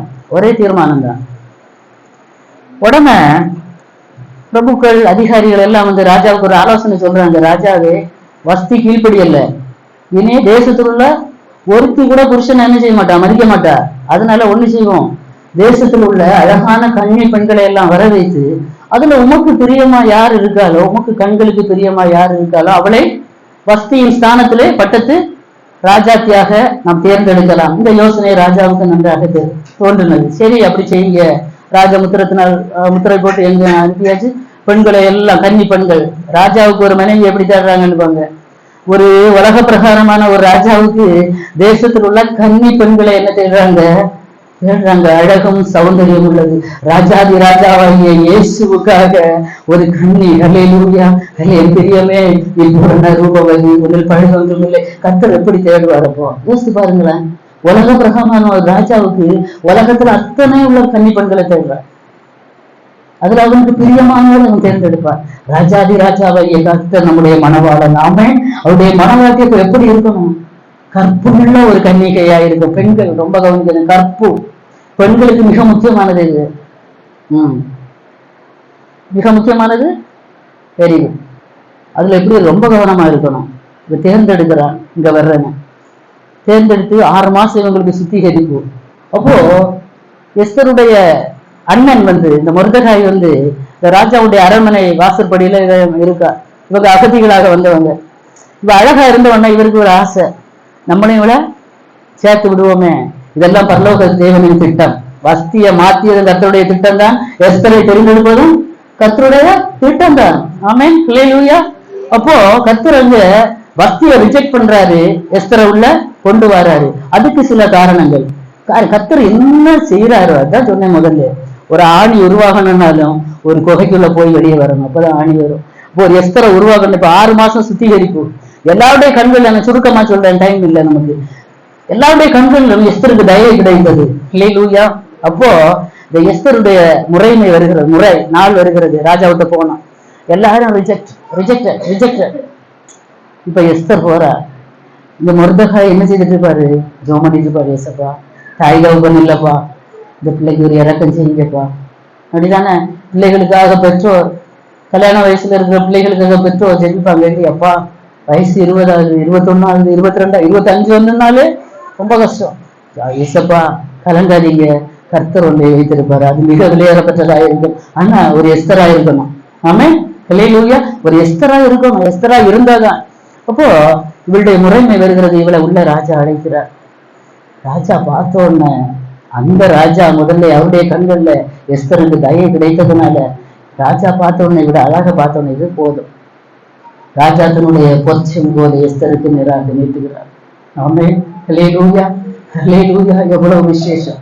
தாய் தகப்பனற்ற ஒரு அனாதை கர்த்தரால் யாரையும் உபயோகிக்க முடியும், யாரையும் எந்த ஸ்தானத்திலும் இருந்து உயர்த்த என் தேவனால் முடியும். ஆமென். ஹல்லேலூயா. தான் இதுக்கு மாறல். ஆமென். சத்தியம் இதுதான். கர்த்தரை தேடி வந்திருக்கிற பிள்ளைகளுக்கு எந்த சூழ்நிலை பணம் இருக்காது, டவரியே வேண்டாம்னு வருவாங்க. ஆமென். விசுவாசிக்கிறீங்களா? ஹல்லேலூயா. கண்டிப்பா டவரியே வேண்டாமான்னு வருவாங்க. ஐயோ பிள்ளைக்கு ஒண்ணுமே நடக்கலையே, எத்தனை வருஷமா காத்திருக்கிறாங்க. கர்த்தருடைய காரியங்களை நம்மளால திட்டம் பண்ணவே முடியாது. அதன் காலத்திலே நேர்த்தியாய் செய்கிறவர். ஆனா கர்த்தர் உங்களை ஆசீர்வதிக்கிறது வரைக்கும் அவருடைய பலத்த கரத்துக்குள்ளே அடங்கி இருக்க பழகும். அதுக்கு முன்ன அங்க லவ் பண்ண, இங்க லவ் பண்ண, அவனை பார்த்தேன், இவனை பார்த்தேன், நடக்கிறதெல்லாம். அப்படின்னா நீ ஒரு எஸ்தரா மாற முடியாது. ஆமென். ஹல்லேலூயா. எஸ்தர் அழகா தானே இருந்தா, யாராவது பார்த்திருக்கலாமே. பெண்களே எச்சரிக்கை. ஆமென். எல்லாம் பெரியவங்க தான் இருக்கிறீங்க, 1-2 வாலிப பிள்ளைகள் இருக்கிறாங்க. ஆமென். எச்சரிக்கைகள். நமக்கு கண்ணுக்கு பிரியமானதல்ல. சிம்சோன் கண்ணுக்கு பிரியமானவளை தேடி போன நடந்தது விபரீதம். ஹல்லேலூயா. கண்ணுக்கு பிரியமாய், கர்த்தருடைய கண்களுக்கு நாம் பிரியமா இருப்போம் என்றால் அது பெரிய ஆசீர்வாதம். ஆமென். இவளை பட்டத்து ராஜாத்தியாக மாற்றுகிறார். ஹல்லேலூயா. எஸ்தருக்கு கர்த்தருடைய கண்கள் தயை கிடைத்தது. சுருக்கமா சொல்றேன், ராஜாத்தியாக எஸ்தர் நியமிக்கப்பட்டால், ஆனா அங்க பெரிய குழப்பம் உண்டாகிறது. இப்போ அங்க ஒரு ஆமான் என்று ஒருத்தன் இருக்கிறான். ஹல்லேலூயா. ராஜாவுக்கு அடுத்தபடியாக இவனுக்கு மொர்தெகாய்க்கும் ஆகாது. புரியுதா உங்களுக்கு? மொர்தெகாய் எஸ்தருடைய அண்ணனுக்கு இவனுக்கு ஆகாது. இவன் வாசப்படியில இருப்பான். இவன் வரும்போது எல்லாரும் வணங்குவாங்க. மொர்தெகாய் என்ன செய்ய மாட்டாரு, வணங்க மாட்டார். இது ஒரு யூதன். ஆமென். ஹல்லேலூயா. வணங்க மாட்டார். அப்பவே இவனுக்கு கொஞ்சம் கடுப்புதான். இவன் இப்படி இவன் மட்டும் நம்மள வணங்காம இருக்கானே, ஏதோ ஒண்ணு செய்யணுமே இவன் மனசுல திட்டம் தீட்டிட்டே இருந்தான். வசனங்கள் எடுக்க விரும்பல, நான் சொல்லி விடுகிறேன். நாட்கள் வந்தது, யூத ஜனங்களை அழிக்கும்படியாக இவன் திட்டம் தீட்டி ராஜாவுடைய உத்தரவை போட்டு தேசம் எங்கு அனுப்பப்பட்டாச்சு. எஸ்தர் யாரு? யூத குலத்து பெண்.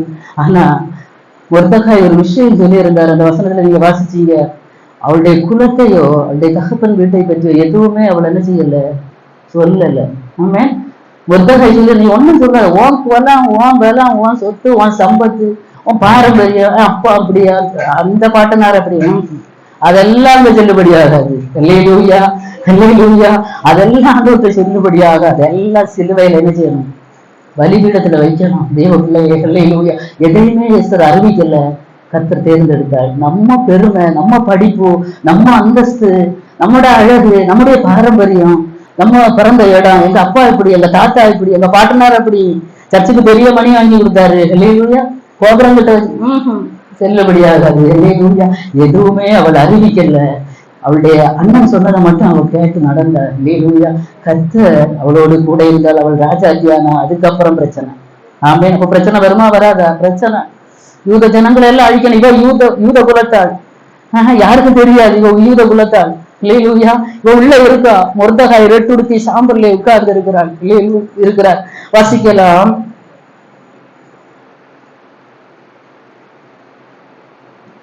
எஸ்தரின் புஸ்தகம் 3வது அதிகாரம் 8வது வசனம்.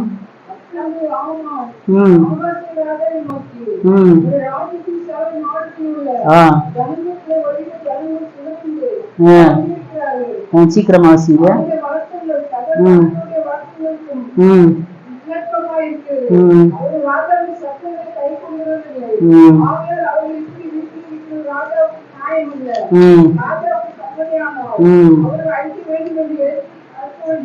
போதும். இப்ப புரியுது இல்ல உங்களுக்கு?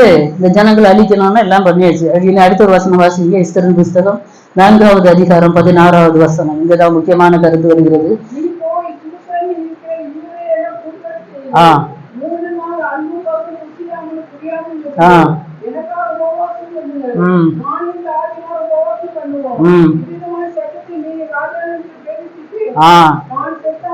ஆமென். ஹல்லேலூயா.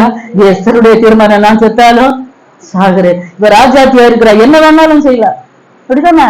இப்போ உபவாசம் இருக்கணுமா? ராஜ கொட்டாரத்துல இருக்கிற எஸ்தர் உபவாசம் இருக்க வேண்டிய தேவை இருக்கா? இல்ல. ஜெபிக்கணுமா? இல்ல. தன் குலத்துக்காக, தன் ஜனத்துக்காக திறப்பில் இருக்கிற எஸ்தர். ஆமென். ஹல்லேலூயா. ராஜ ஸ்திரீகள் எல்லாம் ஒரு சைடு இருக்கட்டு, என் ஜனம் அழியும் போது நான் பார்த்து கொண்டு இருக்க மாட்டேன். ஆமென். ஹல்லேலூயா. என் ஜனம் அழிவதை நான் பார்க்க மாட்டேன். ஹல்லேலூயா. என் குலம் அழிய போகுது, நான் சும்மா இருக்க மாட்டேன். ராஜாவிட்ட நான் சொல்லலாம், இல்ல ஏதாவது மந்திரிமாரை பிடிச்சு நான் என்ன செய்யலாம், ரெக்கமெண்டேஷன் பண்ணலாம். ஹல்லேலூயா. அந்த நாட்கள்ல ராஜா அழைத்தாதான் ராஜ சமூகத்துல போக முடியும். புரியுதா உங்களுக்கு? இல்லாம போக முடியாது. ராஜா செங்கோலை நீட்டணும். ஆமென். இல்லைன்னா யாரானாலும் சாகணும். ராஜாத்தியாகட்டு யாரானாலும் என்ன செய்யணும், சாகணும்.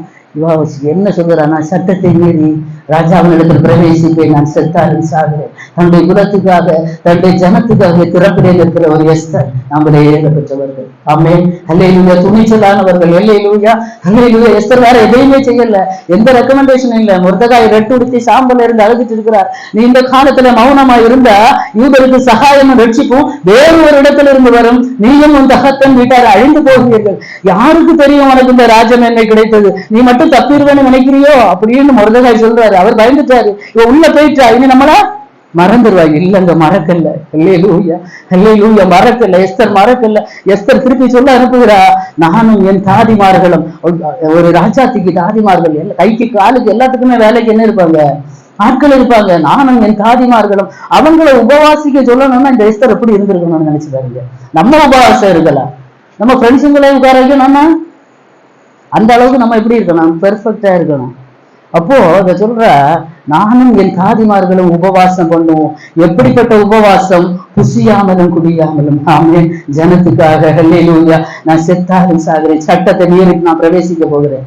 நீங்க ஒண்ணு செய்யுங்க, நீங்களும் என்ன செய்யுங்க, எனக்காக உபவாசம் பண்ணி ஜெபிங்க. நான் சட்டத்தை மீறி போவேன், நான் செத்தா கூட பிரச்சனை இல்லை, என் ஜனங்கள் அழியக்கூடாது. ஆமென். இதுதான் ஒரு பெண்ணுடைய அர்ப்பணிப்பு. அல்லேலூயா. அல்லே சும்மா இல்ல, எஸ்தரின் சரித்திரம் பைபிள்ல வந்தது, ஒரு ஹிஸ்டரி. ஆமென். அல்லேலூயா. சரித்திரத்துல இடம் பிடிக்கணும்னா கொஞ்சம் கஷ்டம் உண்டு. ஆமென். தேவ சபையில இடம் பிடிக்கணும்னா கொஞ்சம் கஷ்டம் உண்டு. கர்த்தரை ஏற்றுக்கொள்ள வேண்டும். இயேசு என்னுடைய பாவங்களுக்காக அடிக்கப்பட்டார், என்னுடைய அக்கிரமங்களுக்காக அவர் அடிக்கப்பட்டார், நொறுக்கப்பட்டார். அவருடைய இரத்தத்தினால் உண்டான மீட்பு எனக்கு கிடைத்திருக்கிறது இந்த முழு நிச்சயத்தோட நம்பிதான் சபைக்கு வரும். அதுக்கு அடுத்தபடியாக கர்த்தருக்குள்ளே உடன்படிக்கை பண்ணிக்கொள்கிறோம். ஆமென், ஹல்லேலூயா. ஒரு என்கேஜ்மெண்ட் பண்ணிக்கொள்கிறோம். ஞான ஸ்நானம். ஆமென், ஹல்லேலூயா. எத்தனை பேர் ஞான ஸ்நானம் எடுக்காதவங்க இருக்கிறீங்க? தயவாக கையை தூக்கலாம. தண்ணீர்ல இறங்கி ஞான ஸ்நானம் எடுக்காதவங்க யாராவது இருக்கிறீங்களா? இல்லையா? யாரும் இல்லை. ஸ்தோத்திரம், ஹல்லேலூயா. கர்த்தர் நல்லவர். கண்டிப்பாக என்ன செய்யணும்? எதுவுமே கதை கட்டுக்கதவான் சொல்ல வரல. ஹல்லேலூயா, ஹல்லேலூயா. ஒருவன் மறுபடியும் பிறவாவிட்டால் தேவனுடைய ராஜ்யத்தில் பிரவேசிக்க மாட்டான்னு ஒரு சுவிசேஷத்துல இருக்கு. இன்னொரு சுவிசேஷத்துல ஒருவன் மறுபடியும் பிறவாவிட்டால் தேவனுடைய ராஜ்யத்தை காண மாட்டான். காணாட்டா எப்படி பிரவேசிக்க முடியும்? ஹல்லேலூயா. வேத சத்தியம், இந்த சத்தியம் ஒரு நாள் மாறாது. வேத புத்தகங்களும் ஏடி பிசி எழுதியிருக்கிறது. After death before Christ. இயேசுவை வைத்துதான் உலக சரித்திரமே இருக்கிறது. ஒரு ஞான ஸ்நானம் எடுக்கிறதற்கு இவ்வளவு கடினம் என்று நீங்க மதிப்பீங்கன்னா உலக சரித்திரம். நரேந்திர மோடியில இருந்து ஒயிட் ஹவுஸ் எங்க யுஎஸ்ஏ அங்க வரைக்கும் ஏடி பிசி தான். After death before Christ. உலக சரித்திரத்தை சரித்திர புருஷன் சரித்திர நாயகன் தான் கிறிஸ்து. ஹல்லேலூயா, ஹல்லேலூயா. எந்த மாற்று கருத்தும் இல்லை. ஹல்லேலூயா. கிறிஸ்துவுக்கு முன் கிறிஸ்துவுக்கு பின் கிபி கிமு உலக சரித்திரம் எங்க இருக்கு? அப்ப அந்த தேவாதி தேவன் சொன்ன வார்த்தைக்கு கீழ்ப்படியணுமா வேண்டாமா? ஆமென், ஹல்லேலூயா. இன்னைக்கு தமிழ்ல இறங்கி ஒரு முங்கு வருது கஷ்டம். ஹல்லேலூயா, ஹல்லேலூயா. கர்த்தர் எவ்வளவு பெரியவர். ஆசையா செய்யுங்க. ஆமென், ஆசையா எடுங்க. ஏதோ வற்புறுத்தல யாரும் செய்யாதுங்க. கர்த்தர் அந்த கட்டளை செய்யுங்க. அதை ஆசீர்வாதம் பல்லவத்து போனா எடுங்க. ஆமென், விட்டுறேன். எஸ்தர் தன் ஜனத்துக்காக ஜனத்தின் அழிவை காண அவளுக்கு மனம் இல்லை. தரப்புல உள்ள சட்டத்தை மீறினால் 3 நாள் உபவாசம். வசிக்கலாம். எஸ்தரின் புஸ்தகம் 5வது அதிகாரம் 1-2 வசனம்.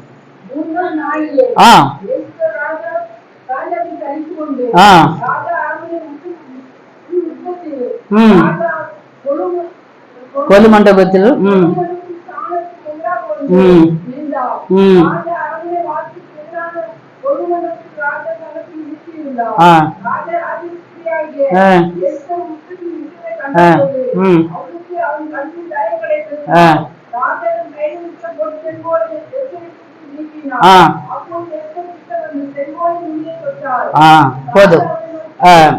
போதும். இப்போ 5வது அதிகாரம் 1ஆம் வசனத்திலே 3ஆம் நாளிலே ஒரு அற்புதம் நடந்தது. தெரியுமா? என்ன? 3ஆம் நாளுக்கு ஒரு விசேஷம் உண்டு. என்ன? உயிர் தெழுந்தனர். 3ஆம் நாள்ல இயேசு கிறிஸ்து ஒரு முதல் அற்புதத்தை செய்தார். எங்க? நேரம் போயிடுச்சு. கானா ஊர்ல கல்யாண வீட்டுல பச்சை தண்ணிய திராட்சரசமாக மாற்றினார். அதே கர்த்தர் இங்கே எழுந்தருளினார். ஆமென். 3ஆம் நாளிலே எஸ்தர் சட்டத்தை மீறி ராஜ சமூகத்திலே பிரவேசிக்கிறார். நான் செத்தாலும் சாகிறேன். ராஜா பார்த்தார். அந்த ராஜாதி ராஜா எல்லாம் எழுதியாச்சு, சீல் போட்டாச்சு. நீ போ, நான் இருக்கிறேன். செங்கோல நீட்டுக்கிறார். செங்கோலின் நுனியை தொட்டால் ராஜா கேட்கிறா, நீ என்னம்மா அவன் வேண்டுதல் என்ன? சீக்கிரமா வந்திருக்கிய? நான் ஒன்னும் கூப்பிடவே இல்லையே. கூப்பிடாம போக கூடாது, பொண்ணு போடுவான். அந்த செங்கோல் நீட்டலன்னா அவ்வளவுதான், வேலை முடிஞ்சது. ஹல்லேலூயா, ஹல்லேலூயா. செங்கோலை நீட்டுகிற நுனியை தொட்டா கேட்கிறா, என்னம்மா உனக்கு வேணும் எஸ்தர்? ஹல்லேலூயா. என்ன ஒரு அதிசயம். நீ ராஜ்யத்தில் பாதி கேட்டால் உனக்கு தருவேன். உன் வேண்டுதல் என்ன? உன் மன்றாட்டு என்ன? அப்போ அவர் விருந்து வைக்கிறா. விருந்துல அவளுடைய சத்துருவை கூட அழைத்து கொண்டு வர சொல்கிற. ஆமான ஃபர்ஸ்ட் நாள் விருந்து பரிமாறப்படுகிறது. அப்போ நான் சுருக்கமா சொல்றேன். ராஜா கேட்கிற, என்னமா உன் வேண்டுதல் என்ன? உன் விருப்பம்? இல்ல ராஜாவே, இன்னும் ஒரு விருந்து கூட வைக்க, 2ஆம் விருந்து. அதுக்கு ராஜாவும் ஆமானும் வர வேண்டும். அப்போ ஆமானுக்கு ரொம்ப குஷி. ராஜாக்கு வைக்கிற விருந்துல பங்கெடுக்கணும்னா அம்மா கொடுத்து வச்சவங்க. இதற்கு விரோதமாக இங்க இன்னொரு காரியம் நடக்கிறது. மொர்தெகாய்க்கு விரோதமாக இந்த ஆமான் தூக்கு மரத்தை செய்கிறான். ஹல்லேலூயா. இதெல்லாம் சொல்ல சமயம் இல்லை. நான் எஸ்தரை மாத்திரம் இங்க மையப்படுத்தி சொல்ல விரும்புகிறேன். ஹல்லேலூயா. விருந்து வைக்கிறார். எவ்வளவு குணசாலியான ஒரு பெண். சத்துருவை மடக்க அவள் எடுத்த ஆயுதம் ஜெபம், உபவாசம். ஆமென், ஹல்லேலூயா. எப்பேற்பட்ட சட்டத்தை முறியடிக்க ஒரு தேவ பிள்ளை உபவாசம், ஜெபம், கண்ணீர் நறுபவம், முழங்கால் ஒரு நாளும் வீணாகாது. ஆமென். விசுவாசிக்கிறீங்களா? ஹல்லேலூயா. ஜெபிக்கிறீங்களா? ஹல்லேலூயா. ஹல்லேலூயா. உபவாசம் இருக்கிறீங்களா? ஹல்லேலூயா. அவ அல்லும் பகலும் புசியாமலும் குடியாமல் தண்ணி கூட குடிக்கல, தொண்டையெல்லாம் வறண்டு போகுது. ஹல்லேலூயா. தண்ணி கூட குடிக்காம சட்டத்தை மீறி பிரவேசித்தா, தன்னை அர்ப்பணித்தாள். சாவ பெருசா என்னல்ல, தன்னுடைய சுயத்தை வருத்தா. கர்த்தருடைய கண்களிலே தயை கிடைத்தது, ராஜாவுடைய கண்களிலே தயை கிடைத்தது. 2வது நாள் விருந்து பரிமாறும் போது அவள் என்ன வேண்டுகோள் விடுத்தாள், என் ஜீவனுக்கு, என் ஜனமும், என் மன்றாட்டுக்கு, என் ஜனங்களை எனக்கு வேணும்னு சொல்றா. சுருக்கமா சொல்லி முடிக்கிறேன்.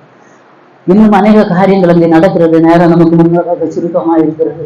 ஒரு ராஜாத்தியாகிய எஸ்தர், ஒரு கன்னி பெண், அல்லேலூயா, ஒரு வாலிப பிள்ளை, சட்டத்தை மீறி பிரவேசிக்கணும். 3 நாட்கள் அல்லும் பகலும் புசியாமலும் குடியாமல் இருந்து போகிறார். கர்த்தர் ஜெபத்தை கேட்டார்னா இன்றைக்கு உங்களுடைய ஜெபத்தை ஏன் கர்த்தர் கேட்க மாட்டார்? ஆமென், அல்லேலூயா. கண்ணீரோடு விதைக்கிறீங்கன்னா கம்பீரத்தோடு ஒரு அறுவடை உண்டு. ஆமென், அல்லேலூயா. கர்த்தர் எந்த மாதம் எத்தனாம் தேதி யூதர்களை அழிக்க வேண்டும் என்று சத்ருவாகிய ஆமான் டேட்டு போட்டாலும் அதே நாளில, அதே தேதியில, அதே மாசத்துல யூத ஜனங்களை அழிக்க நினைத்த ஜனங்களை எல்லாம் அழித்து போட்டார் கர்த்தர். அல்லேலூயா. இந்த ஆமான் மொர்தெகாய்க்கு ஒரு தூக்கு மரத்தை உண்டு பண்ணினான். அதே தூக்கு மரத்துல ஆமானை தூக்கி போட்டாங்க. ஆமான மாத்திரம் இல்ல, அவன் பிள்ளைகளை தூக்கி போட்டாங்க. உனக்கு விரோதமாக உருவாக்கப்படும் எந்த ஆயுதமும் வாய்க்காதே போகும். ஆமென். இந்த கஷ்டங்கள், இந்த பாடுகள், இந்த உபத்திரவத்தின் வழியாக கர்த்தர் நடத்துகிறாருங்க ஒரு பிரயோஜனம் உள்ள பாத்திரமாக. ஆமென், அல்லேலூயா. கர்த்தருடைய கரத்துல ஒரு கருவியாக பயன்படுத்தணும்னா சில ப்ராசஸ் இருக்குது. ஆமென், அல்லேலூயா. சில ப்ராசஸ் இருக்கு. ஆமென், அல்லேலூயா. அதை கடத்தி தான் பிரயோஜனப்படுத்த முடியும். சுருக்கமாக சொல்ல விரும்பின ஒரு ரூத். ஆமென், அல்லேலூயா. அநேக காரியங்கள் எடுத்து வைத்திருக்கிற சமயம் இல்லை. ஒரு ரூத் எப்படிப்பட்டவங்க? ஒரு புருஷனை இழந்த ஒரு பெண். அல்லேலூயா, அல்லேலூயா. மோவாபிய ஸ்திரீயாகிய ரூத். மாமியார் சொல்றாங்க, ஏமா என் புருஷன் இறந்து போயாச்சு, உன் புருஷனே இறந்தாச்சு, ஒரு பால்டே புருஷனே இறந்தாச்சு, நான் வயசாகிட்டேன், இனி ஒண்ணுமே முடியாது, நீங்க உங்க வீட்டுக்கு அம்மா வீட்டுக்கு போங்க. ஒரு பால் பார்த்தா நல்ல டைம். அல்லேலூயா. மாமியை பிடிச்சி ஒரு புத்தகம் போட்டுச்சு, போறேன், போயிட்டு வரேன், டாட்டா பை, போயிட்டா. ஆனா ரூத்தோ விடாமல் பற்றி கொண்டார். ரூத்தின் புஸ்தகம் ஒரே ஒரு வசனத்தை வாசிங்க. ரூத்தின் புஸ்தகம் 1வது அதிகாரம் 16-17 வசனம்.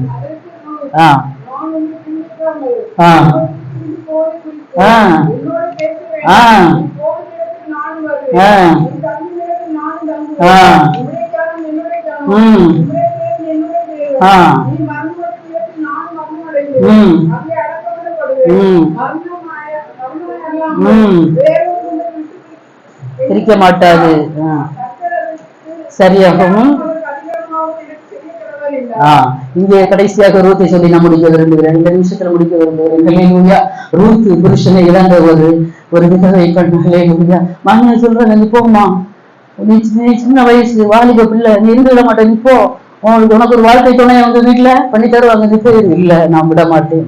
ஆமென், நான் விட மாட்டேன். நீர் போகும் இடத்தில் நானும் போவேன், நீர் தங்கும் இடத்தில் நானும் தங்குவேன். உம்முடைய ஜனம் என்னுடைய ஜனம், உம்முடைய தேவன் என்னுடைய தேவன். நீர் மரணம் அடையும் இடத்தில் நானும் மரணம் அடைந்து அங்கே அடக்கம் பண்ணப்படுவேன். மரணமே அல்லாமல் வேறொன்றும் உங்களையும் என்னையும் பிரிக்காது. ஆமென், அல்லேலூயா. விடாமல் பற்றி கொண்டாள் ரூத். அல்லேலூயா. மாமியாரை பற்றி கொண்டாள், பெரிய ஆசீர்வாதத்தை பற்றி கொண்டாள். ஆமென். ஒரு நல்ல போவாசை கர்த்தர் அவளுக்கு கொடுத்தார். ஆமென், அல்லேலூயா, அல்லேலூயா. கர்த்தரை உண்மையாய் பற்றி கொண்ட தேவ பிள்ளைகளே, அல்லேலூயா, அல்லேலூயா. கர்த்தரை உறுதியாய் பற்றி கொண்டிருக்கிறீங்களா? அவர் உங்களை கைவிட மாட்டார். உலகம் சொல்லும், இயேசு கோயிலுக்கு போனா, பெந்தகோஸ்து சபைக்கு போனா, அழிஞ்சா போனா, இல்ல இல்ல இல்ல, ஒருபோல் இங்க வந்தவங்க நாசமா போறதே இல்லை. அல்லேலூயா. அழிந்து போறதே இல்லை. உலக மக்களுடைய ஜனங்கள் பார்வைக்கு வருவாங்க, கஷ்டங்கள் நெருக்கங்கள் வருகிறது, ஒரு கஷ்டமா இருக்கு. காலத்து பாடுகள் இனி வெளிப்பட போகிற மகிமைக்கு ஒத்தவைகள் அல்ல. அல்லேலூயா. இந்த உலகத்திலே பாடுகள் நெருக்கங்கள் உண்டு. ஒரு தேவ பிள்ளைக்கு கர்த்தர் வைத்திருக்கிறார். அவருடைய மாதிரியை, அவருடைய அடிச்சுவடுகளை நாம் பின்பற்ற வேண்டும் என்று அவர் ஒரு மாதிரியை வைத்திருக்கிறார். அது பாடுகள் நிறைந்த வாழ்க்கை. அல்லேலூயா. கொல்கத்தா சிலுவையை நோக்கி கர்த்தர் பயணப்பட்டாரு. கொடூரமான சிலுவையை தூக்கி கொண்டு கர்த்தர் நடந்தார். பார்த்தீங்களா? கஷ்டம் இல்லையா, நெருக்கம் இல்லையா? நமக்காக, நம்முடைய பாவங்களுக்காக, நம்முடைய அக்கிரமங்களுக்காக. நம்முடைய தகப்பன் அவ்வளவு பாடுபட்டாங்கன்னா பிள்ளைகளுக்கு சில காரியங்களை வைத்திருக்கிறார். அந்த பரலோக ராஜ்யத்துல போய் சேரணும்னா சாதாரண காரியம் இல்லை. அல்லேலூயா. உலகத்துல ஒரு கல்வி பெண்ணை தேடுவதற்காக உலகமெங்கிலிருந்து கூட்டி சேர்த்து ஒருத்தியை தேர்ந்தெடுக்கிறார். அல்லேலூயா. கர்த்தர் ஒரு மணவாளன் தனக்காக நியமிக்கப்பட்ட ஒரு மணவாட்டியை சேர்த்துக் கொள்ள வரப்போகிறார். ஆமென், அல்லேலூயா. பெண்கள் விசேஷமான வயதானவர்கள். ஆனா கர்த்தருடைய கரத்துல உங்களை அர்ப்பணிக்கணும். ஒரு எஸ்தராக இருக்கணும், அல்லேலூயா. ஒரு ரூத்தாக இருக்கணும், ஒரு யாகேலாக இருக்கணும். ஆமென். அப்படி இருந்தால் மாத்திரமே கர்த்தர் உங்களை பயன்படுத்த முடியும். ஆமென். இந்த 3 பெண்களுக்கு 3 விதமான சூழ்நிலைகள். ஒருத்தி புருஷனை இழந்தவர், ஒருத்தி புருஷனோடு குடும்பம் நடத்தி கொண்டிருக்கிறவர், ஒருத்தி கண்டிப்பான். உங்கள் எல்லாரும் அப்படியே கண்களை மூடுவோம். அல்லேலூயா. எந்த சூழ்நிலையிலும் நீங்கள் இருக்கலாம். இந்த மூன்று பெண்களுடைய அனுபவத்துல எந்த சூழ்நிலையில் வேண்டுமானாலும் இன்றைக்கு இருக்கலாம். அல்லேலூயா. ஆனா எந்த சூழ்நிலையில் இருந்தாலும் நீங்கள் சார்ந்து கொள்ள வேண்டிய ஒரு இடம் கிறிஸ்துவாகிய அந்த கண்மலை மாத்திரமே. ஆமென். அல்லேலூயா. நமக்கு சார்ந்து கொள்ளக்கூடிய ஒரு இடம் அவருடைய மார்பு மாத்திரமே. ஆமென். அல்லேலூயா. ஜெபத்தோடு கூட இருந்த அல்லேலூயா. அல்லேலூயா. சூழ்நிலைகள் வெவ்வேறாக இருக்கலாம். அல்லேலூயா. சூழ்நிலைகள் கர்த்தர் அனுமதிக்கிற பாதை ஒவ்வொருவருக்கும் வெவ்வேறாக இருக்கலாம். ஆனால் நீங்கள் சார்ந்து கொள்ள வேண்டிய ஒரே இடம் கண்மலையாகிய கிறிஸ்து. ஆமென்.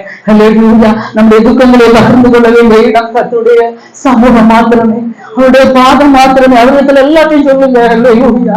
ஏதோ ஒரு வருத்தத்துல இந்த 3 பெண்களுடைய அனுபவத்துல எந்த நிலைமையில இருக்கிறீங்க, எந்த நிலைமையில இருந்தாலும் கர்த்தரால் ஆசீர்வதிக்க முடியும். ஆமென். அல்லேலூயா.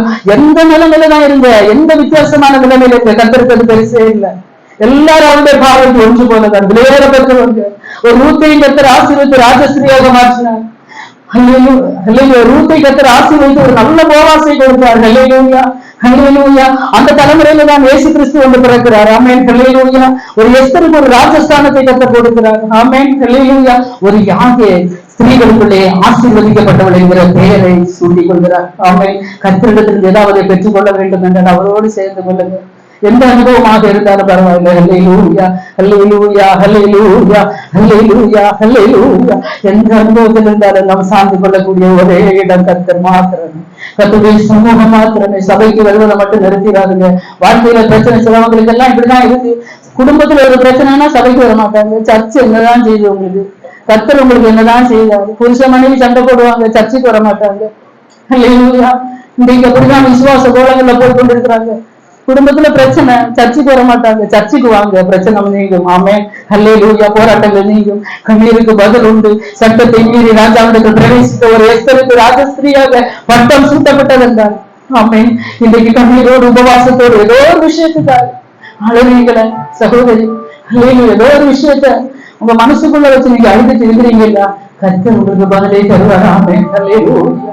சர்வ வல்லவருடைய செட்டையின் கீழ் அடைக்கலமாய் வந்த உங்களுக்கு அவராலே நிறைவான பலன் உண்டாகட்டும். ஆமென். அல்லேலூயா. அல்லேலூயா. அல்லேலூயா. அல்லேலூயா. உள்ளமாதின் பாருங்களை ஊக்கமாய் கர்த்தரிடம் சொல்லுவோம். உள்ளமாதின் பாருங்களை ஊக்கமாய் கர்த்தரிடம் சொல்லுவோம். இக்கட்டு நேரத்தை கூப்பிடுவோம். உணர்ந்து பாடுவோம். இக்கட்டு நேரத்தை கூப்பிடுவோம். கர்த்தரிடம் சொல்லுங்கள். கர்த்தரிடம் சொல்லுவோம்.